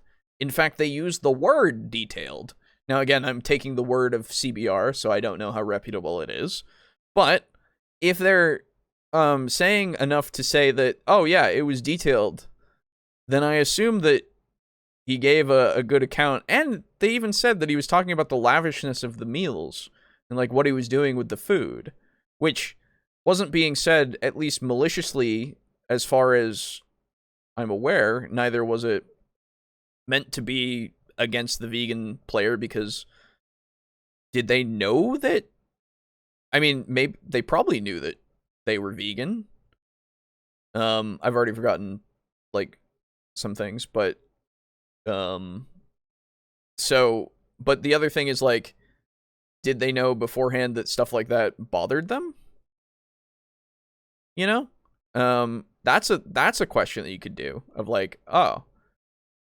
But at the end of the day, even if that question is, yeah, they are, or the answer to that question is, yeah, they already knew all these things that they needed to know, so this probably, I mean, if they had thought about it, it probably wouldn't have happened. Regardless of that, it did happen, and then they did the mature response. So, good for them. It's a thing that doesn't need to be thought about too much more than saying, yeah, you should do things like this group, right? Not analyze their backstory, you know? He might say something weird later, maybe. We'll see. I'm already like, okay. You can think about what's not being said, but it doesn't matter in this context. Some other contexts, potentially it could. Absolutely. But for this one, all the relevant information is there, and I assume none of it was not redundant. What's the word? What's the word that is... It is something that, I guess, retracted works. None of the information, or none of the statements were retracted to be replaced with something that was more, making it qualify, or making it so that it sounded like it was worse than what it was, because it all sounds like it was pretty cut and dry. If it was just picked up from the responses that other people got, or other people gave, and then this person just used the good ones, then great, I guess. But it doesn't matter what the other people said. It just matters what the actions were taken and that things worked out well for everyone. I don't know. And even if, this is the thing, even if it ended with like, oh, so we didn't change things and they moved on, that's okay too, right? That's just a thing that can happen. Just, the vegan doesn't play with that group, at least for this campaign. Maybe they'll do something in the future that works. But that didn't happen, so it doesn't matter. Both sides in this game worked well together to make things good for the whole table, from what I see. Yeah. Animals, that puts the whole thing in a different light. I don't believe in ever saying that someone is too sensitive, because you don't know their experience, and everyone is entitled to their own feelings, and everyone plays D&D in a different way. I run several groups for young people. One is a group of young girls at a church, and they routinely dismember the monsters they defeat and carry their limbs around as trophies. Yeah, it's a pent-up thing. Yep. I have another teenage group where some of the members have emigrated from war-torn regions, and they've seen real-life war atrocities. So if I were going to meld those groups, that is something I would probably be sensitive about, and I would speak to the members of the groups before we put them together. Yeah. And some GMs will say, that's my artistic vision, and I'm not changing it. But again, going back to that example of the dog, God forbid your child was bitten by a dog. Would you want me bringing it up in the campaign? I think the answer is no. Yeah, but again, so, okay, yeah, you're right. If that was the case, then it probably wouldn't be brought up, and that, like, so if the person who's running the game is going to just be an asshole, if that's what we're implying with, like, just not changing for any reason whatsoever, then yeah, there's a problem there. But that's with the DM, and you don't play in that game, and yeah, they just, like, that's just a thing that you now know about that person, right? I really harping on the dog biting the child thing. We got it, yeah. I don't know. It just, we don't need to go to that extreme to get this to work, right? And I think it's just courteous of the Game Master to consider those things. And I respect Game Master's artistic vision. I have a very dark vision myself. My own game is called Deathbringer. But when we go to the movies have a rating system. If you go to see a Quentin Tarantino or Martin Scorsese film and it's rated R, you can be sure there's going to be some violence in it. And the rating system allows the consumer to make the decision as to whether they want to consume that product. I have a game I run at conventions called 90 Nights of Hell. It's about a hunt for Jack the Ripper, and it's historically accurate, and the descriptions are very gory and gruesome because that's what Jack the Ripper did. I try to present it in a very tasteful way, but when I put the description of the event into the catalog, I say it's 18 and over, and there are descriptions of graphic violence in this game. And when I get to the convention, I remind the players this is the type of game it's going to be, and the players who enjoy it really enjoy it, but it's not for everyone. And if this doesn't sound like it would be to your liking, I will refund your convention ticket, and you can find a different game to play. Again, yeah, you are doing, this is the standard thing that you would do. Yes. Good job. Very good. That's what you should be doing. And I guess at the same time, there are some parts of it that you as a person need to also understand that there are some things that you could ask, I guess, in some cases, right? I feel like it's for this kind of thing, it's like two sides of the same, or two sides that are here of like, okay, I'm going to join. If we're going to use the example of the vegan who goes into the game with the meat, right? What you do, just to avoid, if something is going to get to you that much, and you know that that's the case, right? Because sometimes you get into a game or something and you have no idea that it's going to affect you as much as it does. I was in a group where a suffocation happened in the game, and it affected one of the players pretty hard because of something that happened in his life. And then, we talked about it and, figured out a way for it to continue on. But he didn't know that was going to happen. Like, that was just a thing that was going to be a part of the game. And then once it happened, then we were like, okay, let's not, do that again so that you're okay. Right? Because we're decent people. Right? But if you know that something is going to, like, I've said this to before, and I'll say it to the end of the day, is I have a fear of frogs. In real life, if I see a real life fucking frog, it freaks me the fuck out. I can't deal with that. It's easier when it's a picture of a frog, but even if it's a picture of a realistic frog, a real life frog, I still have an issue. If it's cartoony, like a cartoon frog, I'm okay. Most of the time. There are a few cartoony frogs, even a more realistic cartoony frog. Some of them do still get to me, but some of them are okay, right? That's a thing that will get me. But usually if that's the case, I tell people about that if there's a situation for it to, come up.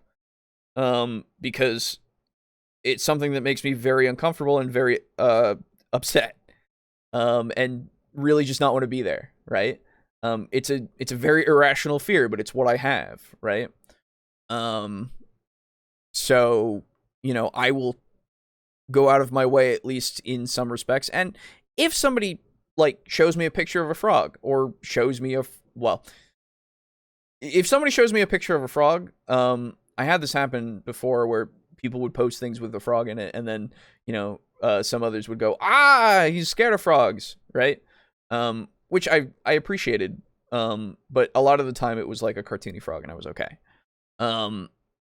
But if something really did bother me, I would say something about it, right? Or, I've told so many people that I have this phobia, so, and they know it, and I'm fine with people making fun of it and stuff, so if you make fun of me for having a frog phobia, I know it's fucking ridiculous, so don't worry about that. It's something that, but just don't act upon it, right? That's all I ask. If it's like a, what's that frog race in D&D? I don't know. I can't remember what it is off the top of my head, but that picture in the monster manual for 5e, it doesn't get to me. So something like that is fine, right? But yeah, so I feel like it's one of those things of if I had arachnophobia, right? To such a degree that even talking about being around spiders would be something that gets me to go, I can't deal with this. I would say, hey, DM that I'm going to be joining, are there going to be a lot of spiders in this? Because I can't deal with that. And if that's the case, I would like to know. And so, talk about it beforehand. But again, I don't know. I guess that's the one question that I would have of this. It's I think it was, I don't remember, but did the vegan person have a knowledge of this being something that would be upsetting? Because if so, then I don't know. I think that's something that you would want to talk to somebody about beforehand. Talk to your DM about beforehand. I think that's just a thing that you should have in general, of just talk to your DM beforehand about things that you know will not be good for you to experience. Just as simple as that. I know I got there in a roundabout, fucking meandering way, but that's the thing. Always talk things out before playing. Make sure everyone is on the same page. It's not fair to think someone will like a thing without asking.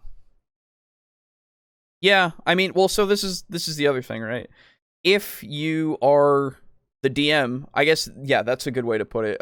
If you're a DM in that situation and you're bringing somebody in who's new, maybe make sure that it's going to, like, you go through the things that you at least are aware of that might be something that they might not like, right? Again, this depends on the person. If the vegan person never showed any sort of, like, dissent towards the depiction of these things, or at least the description of these things, right? Then is it reasonable to then assume that they would have a problem? I don't necessarily think so, right? Something might not cross your mind, which is just something that might happen. And so you can't be too hard on yourself if you make a mistake like that, because it's not end of the world. It's just something that you then have to apologize for and not have happen again. You have to learn from it, right?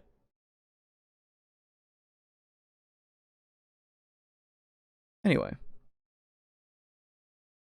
I think that's just courtesy. Now for the other side. The DM writes, the vegan player messaged me it was wrong and cruel to do that to a pig, even if it is fictional. Is George R.R. Martin a murderer because he killed Ned Stark and Catelyn Stark? All right, so we don't have to go on to the morality of it, right? The reason that was given might not be a reason that you agree with, but I think that was just something to, like, say, yeah, this is how the vegan feels about this. We don't need to start talking about this, right? Here's the part that might get weird. Yeah, I'm already like, we don't need to talk about this right now. It doesn't matter, okay? Some people feel this way, some people don't. I don't care if you feel this way. It doesn't affect me if you feel this way, okay? Like, you can feel this way. I do not give a shit. I will not change your mind about eating meat or killing an animal, because I don't care enough about, like, your perception of that to want you to have my perception of that, right? Not something that needs to be fucking talked about. When you bring it up to them, they most likely will tell you if they don't like it, I think. Yeah, if you bring it up and if it crosses their mind. Again, like I said, there could be things that, like, they don't know will actually, like, affect them.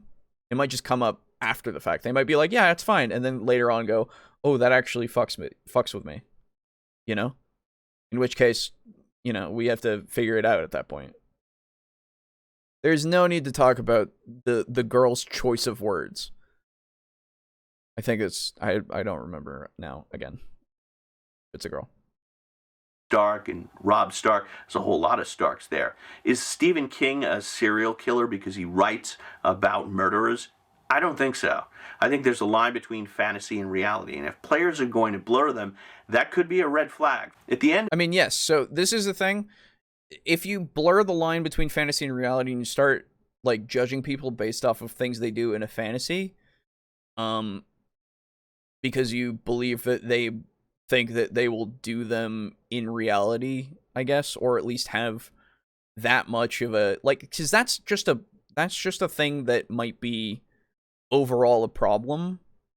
But are you the person to decide whether or not they're like that?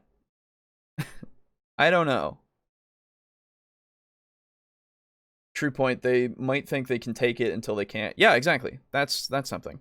But yeah, so, like, I don't know. This is, like, yeah, if somebody's being, like, if you're talking to Garibay, you know, all right? You already know a lot, because that man is fucking, like, sincere. So that's the scale that you can go on. Because I didn't believe that there could be a person that sincere about this hobby. Or at least I could believe that a person existed, but I didn't think that was something that I would ever encounter, I guess. Right? Garibay is somebody that I can use as a scale. Somebody like that, I can go, yeah, okay. So if that's the case, sure. But like, this, I don't think she's, like, she might judge people if they do, like, things in fantasy games or things that are make-believe to animals, that they're actually, like, doing a bad thing and they're a bad person because of it. She might think that way, but I don't give a shit, okay? No one should. If somebody's doing something to a fantasy character / a video game character / whatever, and it's something that isn't actually hurting anyone / anything / is just something they're doing and isn't something that they're going to try to do in real life, then I think it's fine, you know? Basically, he didn't really need to go on the other side, but he did. What he's saying now isn't really relevant to what happened. Yeah, exactly. This isn't relevant, so fucking don't talk about it. Of a film, there is a line, no animals were harmed during the making of this motion picture, and no actual animals or monsters are harmed during D&D. As a player, you're also playing a role. Does every character you have to have the same eating preferences you have? Do they have to have the same religious preferences? No, they don't. Obviously, they don't. This is such a fucking moot point. God damn it. Yeah, with Garibay, it's the whole other can of worms. Yeah, exactly. Like, this isn't... People can believe whatever they want to believe about things. That's fine. They can act a character more close to themselves as much as they want to. That's fine. We don't need to start judging... Oh, my God. If the game master doesn't have your god in their game, do they have to adjust their world to include your real-life religion? And there are professional movie actors who won't play roles that conflict with their real-life values. And then we have Anthony Hopkins, who I'm sure does not really eat people, but he understands the difference between reality and the character he is playing. Yeah, just like everyone else does who is, like, stable. I get it. Okay. There are specific things that cause people to blur the line. It's unfortunate, but it is a thing that happens. We're not talking about that. So stop. And that blurring between fantasy and reality might be a red flag for you. One of my panelists warned, I played with players like that, and it always starts with a request like this. Then 2 weeks later, it's something else. They just keep advancing until your game is puritanical as milk, or you kick them out. And when you do, they will tell everyone you are insensitive. Yeah, and that's insane. So, yeah, there are people that are like that. Absolutely. And if that happens, then guess what? What they say doesn't have to affect you. Because guess what? You can ignore them. Cool. Remember when I said there's no such thing as overly sensitive and people have a right to their feelings? I do remember you saying that, and I honestly didn't believe you, but I let you go. Now that you're bringing it back up, I don't know about this. My favorite saying is, life is short, do what you want as long as you don't hurt anyone. Yeah, that's also kind of a good thing to just have. The good adage.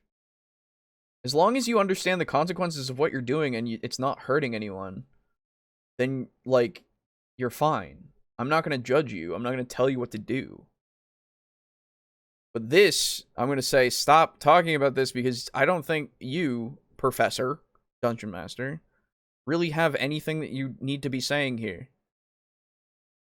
I believe that. But the Game Master also has a right. If the Game Master is uncomfortable playing with that player because they think they're overly sensitive, well, then the Game Master has the right not to play with them. Safety. That's just in general. The Game Master has a right to not play with anyone, regardless of anything.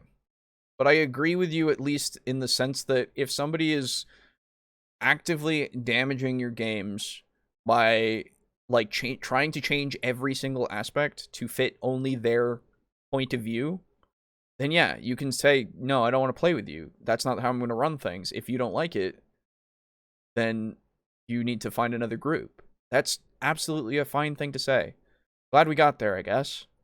protocols work both ways. They protect the players from trauma, but at the same time, they also should protect the GM from accusations of being insensitive. And GMs... No, there's nothing you can do about that.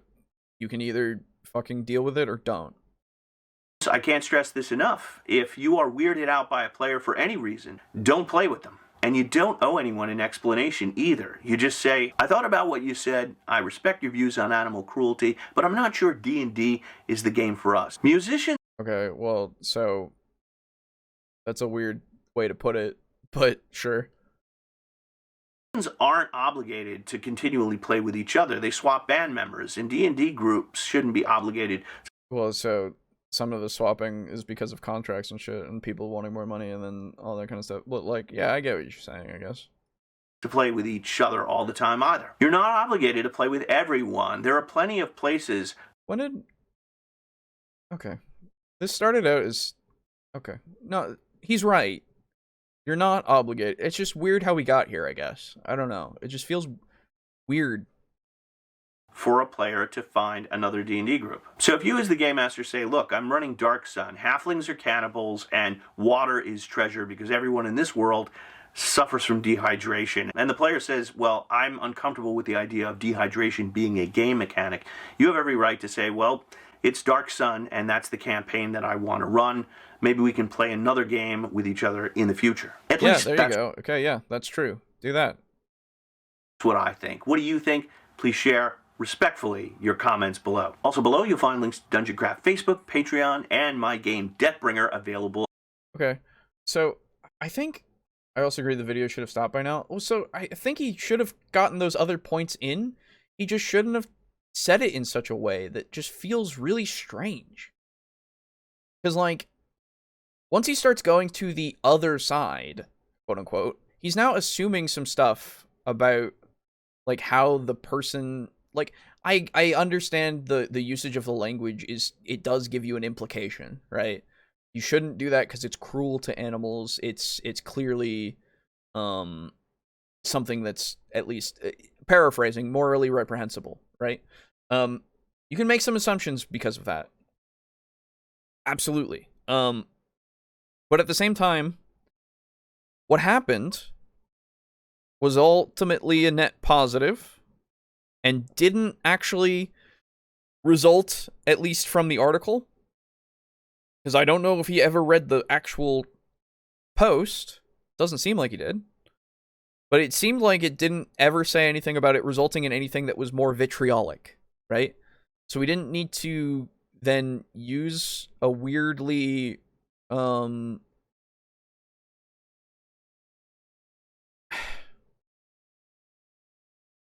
It just, I don't know. It was weirdly more harsh, I guess, of a viewpoint that she could have had when she didn't have it. Right? Again, we could still get the same information without kind of, I don't know. Because, like, yes, those situations could and do happen. But, like, it didn't. I don't know. At Trpg. Thanks for joining me. Until the next time, be respectful to each other. I'll see you soon. May all your rolls be 20. What? Okay. Yeah, I mean, ultimately it's fine as a video. There's just that one strange part.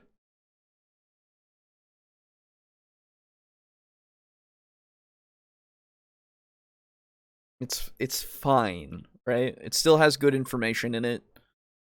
I just that one part has really hit me the wrong way. I don't know if it needed to be said that way. I feel like it could have been said in a way that was better. And we could have gotten that same information in a better way. Anyway, good job, Lux. You're fine. Your ass is no longer on the line. You did a good. It's at least something that isn't you know, it worked out. If the game went a different way, then the other side thing would have fit better. Yeah.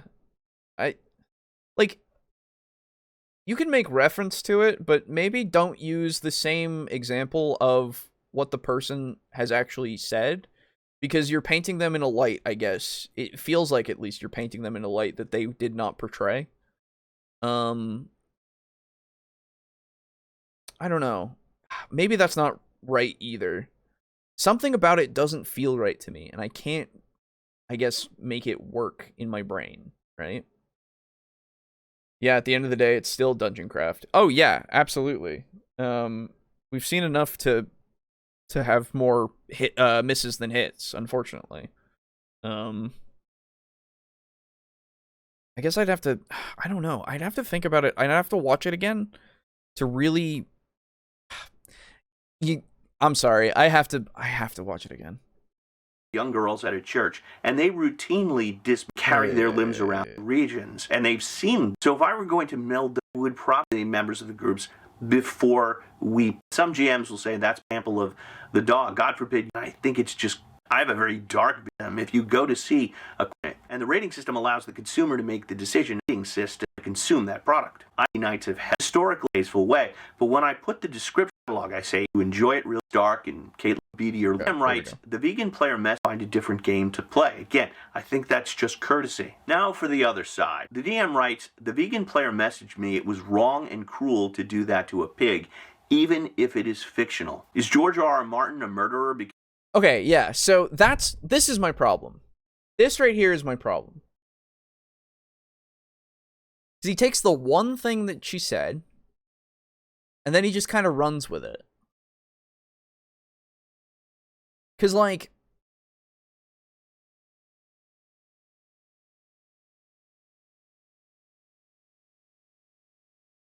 so here's where his thinking about the context that he's missing really would help.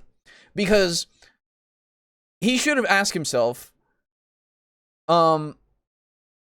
if this telling me it was wrong and cruel to do that to a pig, even if it's fictional, was an actual accusation towards the DM specifically, like as a person. Because this could just be the viewpoint that she has, that it would be cruel and wrong to do it regardless of if it's fictional. But not being like, you are cruel and wrong doing this because it's to a pig. Even though it's fictional, right? There's a difference. I feel like this is cruel and wrong to be done to a pig, even if it's fictional. Or, I think you are cruel and wrong to do this to a pig, even if it's fictional. Those are two different messages. But the message that I see here is telling me it was wrong and cruel to do that to a pig, even if it's fictional. That to me already doesn't say, and he would have said it before, had it been the case, but he would have said it if it had been about him being that way. The implication, sure, is there to say, if you do this and you're the DM, it's wrong for you to do this, right? And you're a little cruel for doing this. That's an implication. Absolutely, that's there. But it's not a direct accusation, so I don't know if that's what she intended, right?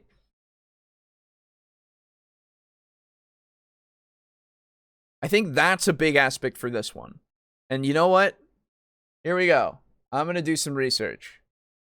Give me a moment.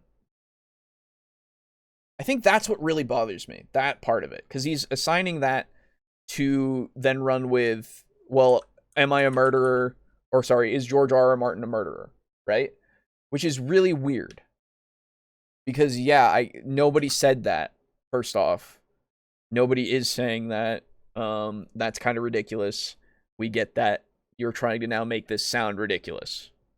Oh, that's the thing. He's kind of now making it sound ridiculous. Which, to be fair, I also think that it's a little ridiculous to say that. Absolutely.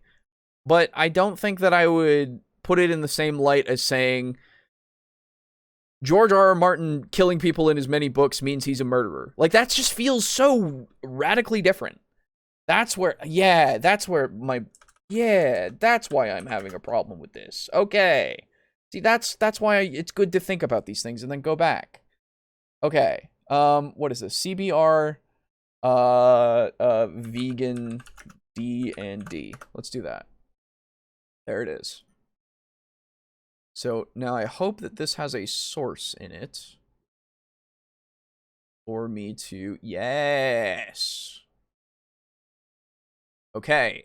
DMing homebrew vegan player demands a cruelty-free world. Need advice. Okay. How does this look on there? Oh, you can see it perfectly. Fantastic. Okay. So, here we go. I just need to find the point. Here we go. Telling me it was wrong and cruel to do that to Pig, even if it's fictional. Feeling uncomfortable with this RP. She then went on to say that she deals with so much of this cruelty on a daily basis that she doesn't want it in her fantasy escape game. Since it's my world and I can do anything I want with it, it should be no problem to make it cruelty-free, and that if I don't, I'm the one being cruel against vegan values. I do eat meat. Okay, now here's the thing. Now that's a strange thing to say. She went on to say this?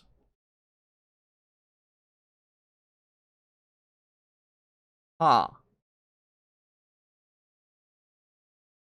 Well, now, he didn't say that. He didn't look into this. So I don't know if he knew about this part. But, yeah. If I don't, I'm the one being cruel and against vegan values. So, this part, yeah, you're being against vegan values. That's just inherent. I'm the one being cruel is just assigning a moral thing to it, which seems a little unreasonable to me.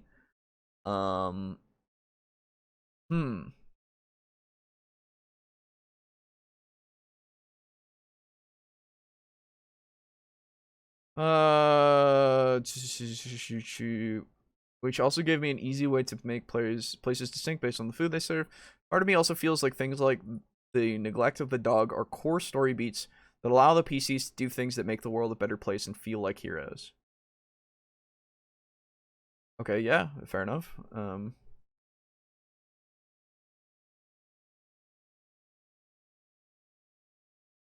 Okay, she sent me a list of what's not okay, and it basically includes any harm to animals, period.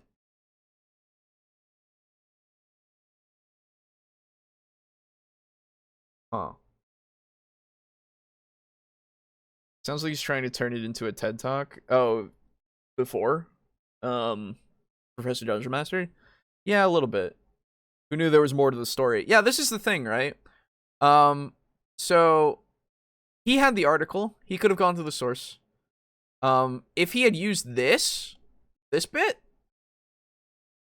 right here, since it's my word and I can do my world, or sorry, she then went on to say, since it's my world, you know, paraphrasing a little bit because there's also this bit of having to deal with it on a daily basis, right?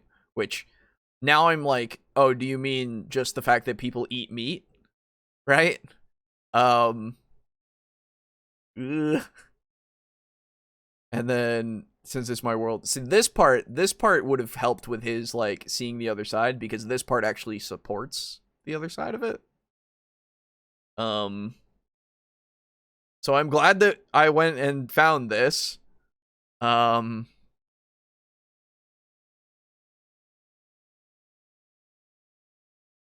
the vegan finds it hilarious, even though I'm mortified. Down here at edit 4.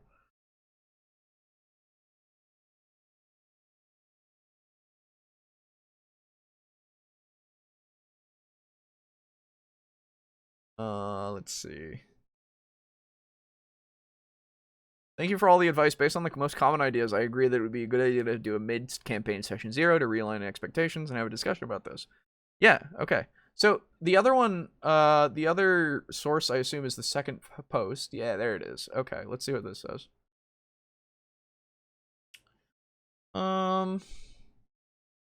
She apologized for overreacting. Oh! Here we go. Okay. So with the background of the post in mind, we sat down and started with the vegan player, getting her to explain her boundaries with the quote-unquote cruelty. She apologized for overreacting a bit after the session, and she said and said she was quite upset about the pig. The descriptions of the chef weren't hugely gory, but they involved skinning it, which was the thing that upset her the most. She asked that we put details of meat eating under a veil, as some commenters called it, saying that it was okay as long as it wasn't explicit. The table agreed that that's reasonable, and the chef So, she also offered to make some of the recipes IRL for game night as a fun immersion thing, which honestly sounds great. That's awesome. First off, okay, so here's the this is even more context that we needed, because she then apologizes for overreacting. Because I think, yeah, it's a little bit overreacting to say, hey man, because you did this in your fantasy game, you're also cruel if you don't change it. Absolutely, that's overreacting. Okay, thank you.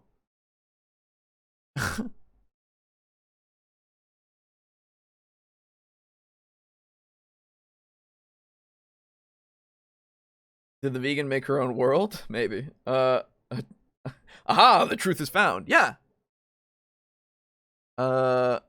Regards to cruelty elsewhere, vegan players said she did not want to harm anything that is an animal from our world. Compromise on monsters like owlbears, which are okay. They are not real in our world. Humanoids is not an issue. Cannibalism, she laughed, only if it's consensual.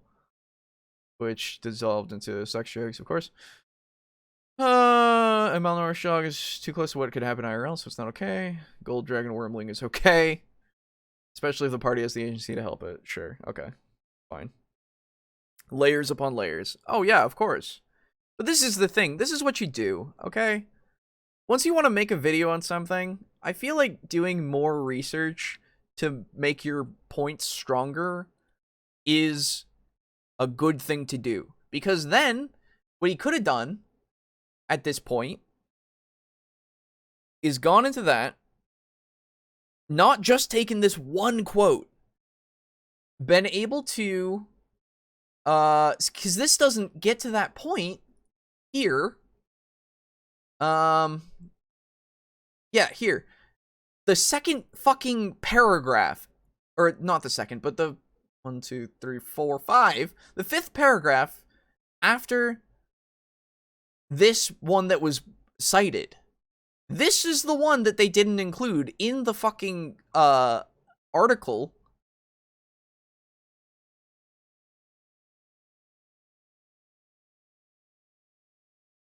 No, they paraphrased it. They didn't include the actual quote. And this is the one that would strengthen that second side, right? And then what you can do is then say, but in the follow-up, she then said it was a little, she apologized that it was a little bit of an overreaction. You can then bring it back around and say how she got, and how you got to this point of like, oh yeah, it's fine. Actually describing what's going on and how they fixed it. Like, this is a whole thing that you could have done to make the whole narrative and include the section of, okay, so if she had remained kind of unreasonable and become a problem player because of it, then you could do this and this with that other quote that he got from his other secret DM person. Which one? Not this one. That one. Then you could have put this in there, right? And then, you know, bring it back around to kind of follow it up with like a nice, hey, this is pretty good, we can do it this way. And like, you still get the information in there. And then you can even, you can do more with like the actual source. Fuck, man. The video could have been better. God damn. Okay. Well, I'm glad that I actually took the time, because I thought about it. I thought about not doing it because I was kind of like, I don't care about what he has to say, really, in that kind of respect. But yeah. Good. Okay.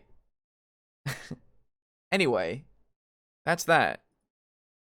That's enough of that video. There's more gray than black and white, always looks deeper for the bigger picture. Well, so even with his self-proclaimed, I wonder about things, he didn't take the time to look at the actual source to find any answers to those questions that he had.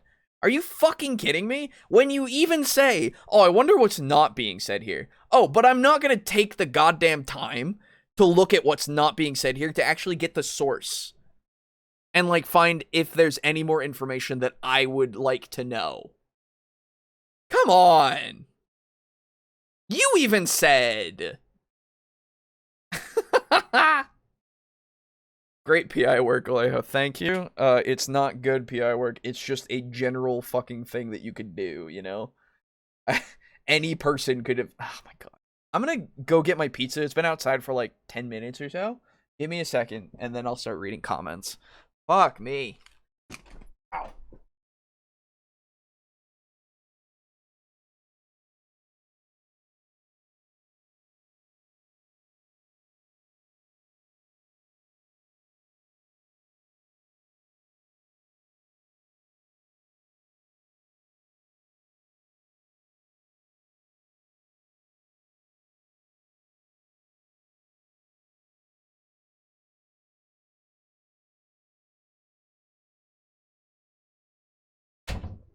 Okay. Ugh. Now I'm just disappointed. You know? I'm just disappointed in his fucking video and his fucking usage of his time.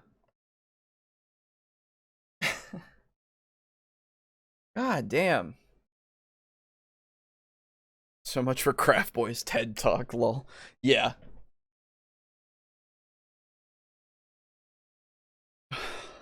God damn it. See, if I hadn't looked into that, it would have just been like, that's a eh. But now it drops it down a couple of points for me now. Because he didn't take the time, and he even in the video specified that he's somebody who questions, like, more to the story. And he had more that he could look at for the story, but he didn't. Or maybe he did, and he didn't use it. That's the thing. Maybe I should look. Maybe he did read it, but then he didn't use any of the actual example to, like, strengthen his fucking points. That's your job.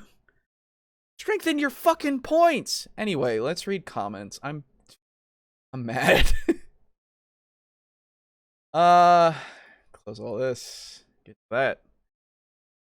Studio mode. Okay, cool. Always get oh goodness. Always get as much info as possible before talking. Well, that's the thing, right? If you have any care for your position, you want it to be as strong as possible.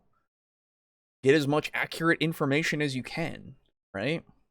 Anyway, got a couple of comments.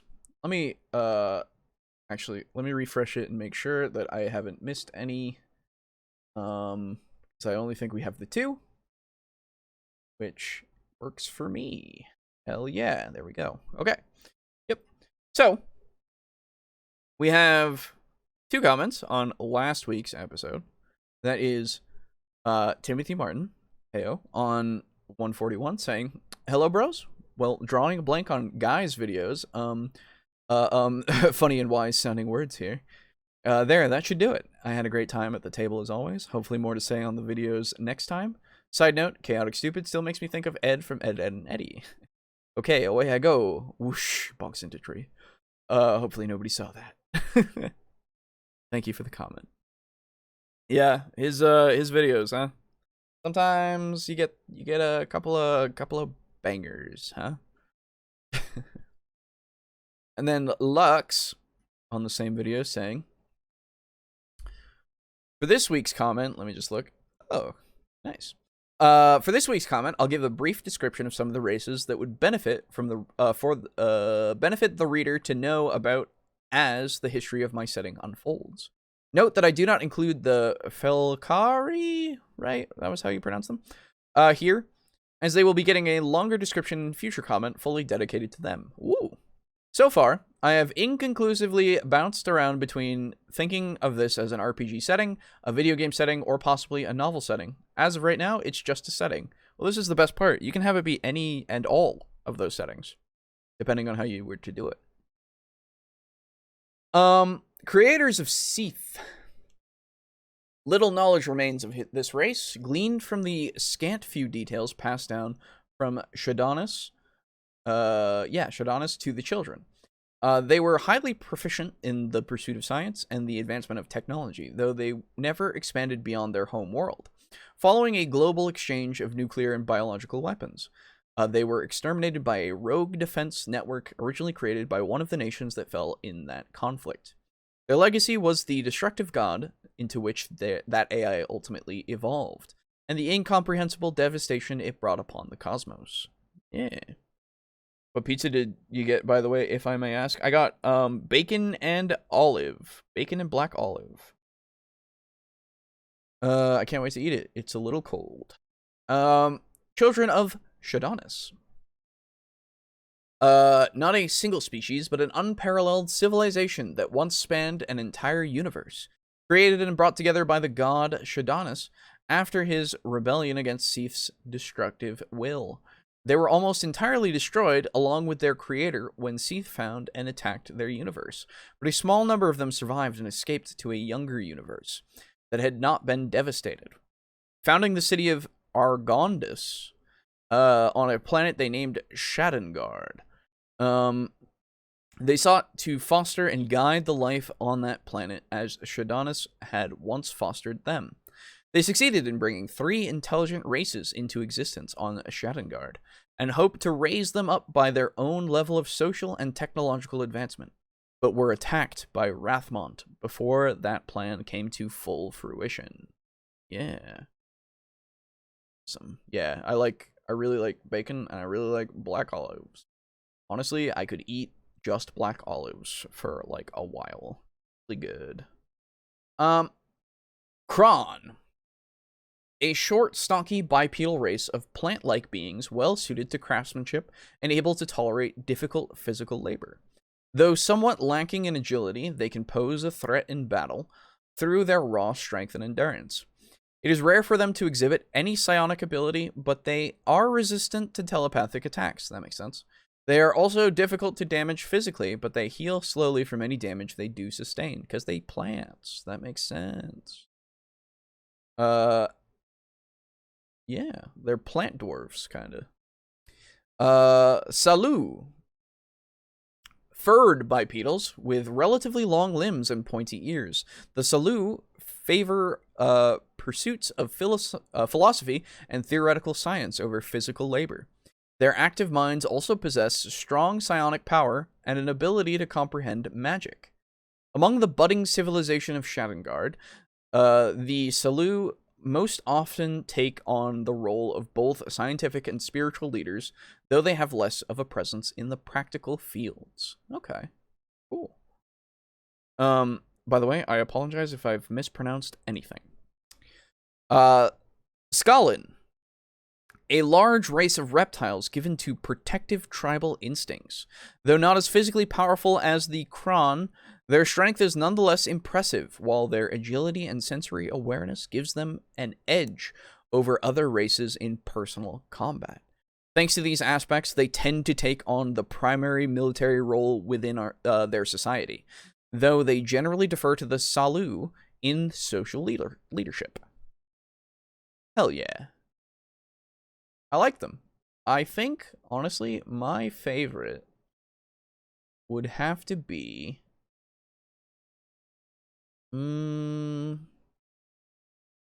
honestly, the Skalin, because I'm always a big fan of, like, reptile people. In whatever respect. I really like reptile people.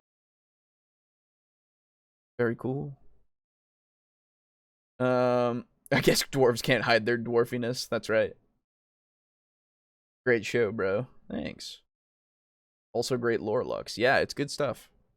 Yeah, I like big reptiles, so the Skalin would be my choice of a race to play, honestly. Are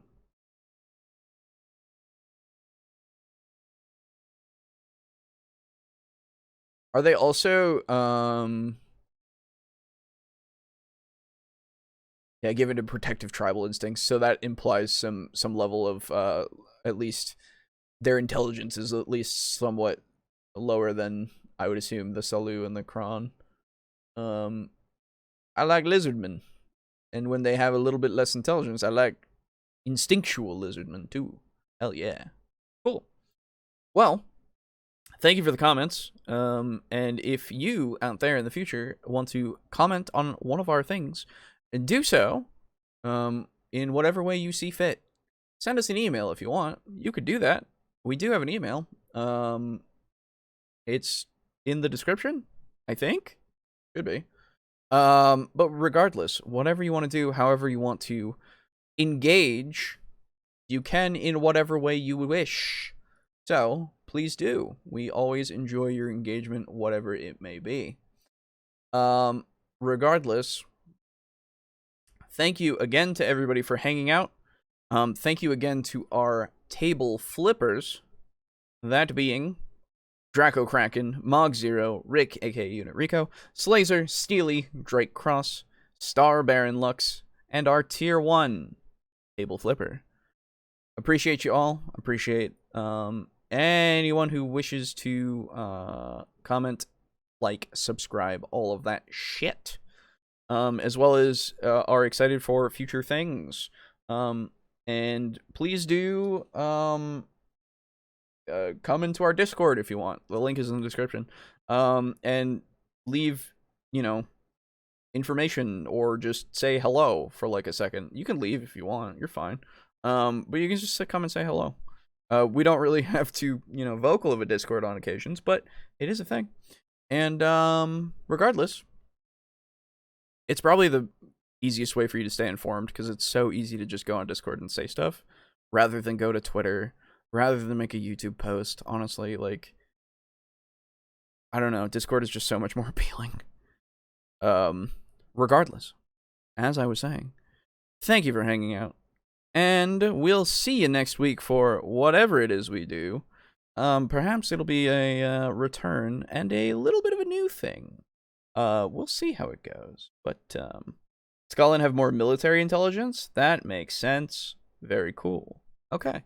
Well, regardless, I hope you have a wonderful whatever, whether that be morning, afternoon, or evening, or night. Yeah, goodbye. Go on. Go on. Get out of here. Anytime you want. Any moment. Go on. I'm gonna eat pizza. So you gotta go. Because I'm gonna just start going, and it's gonna be great. I'm gonna go to bed, probably. Bye-bye.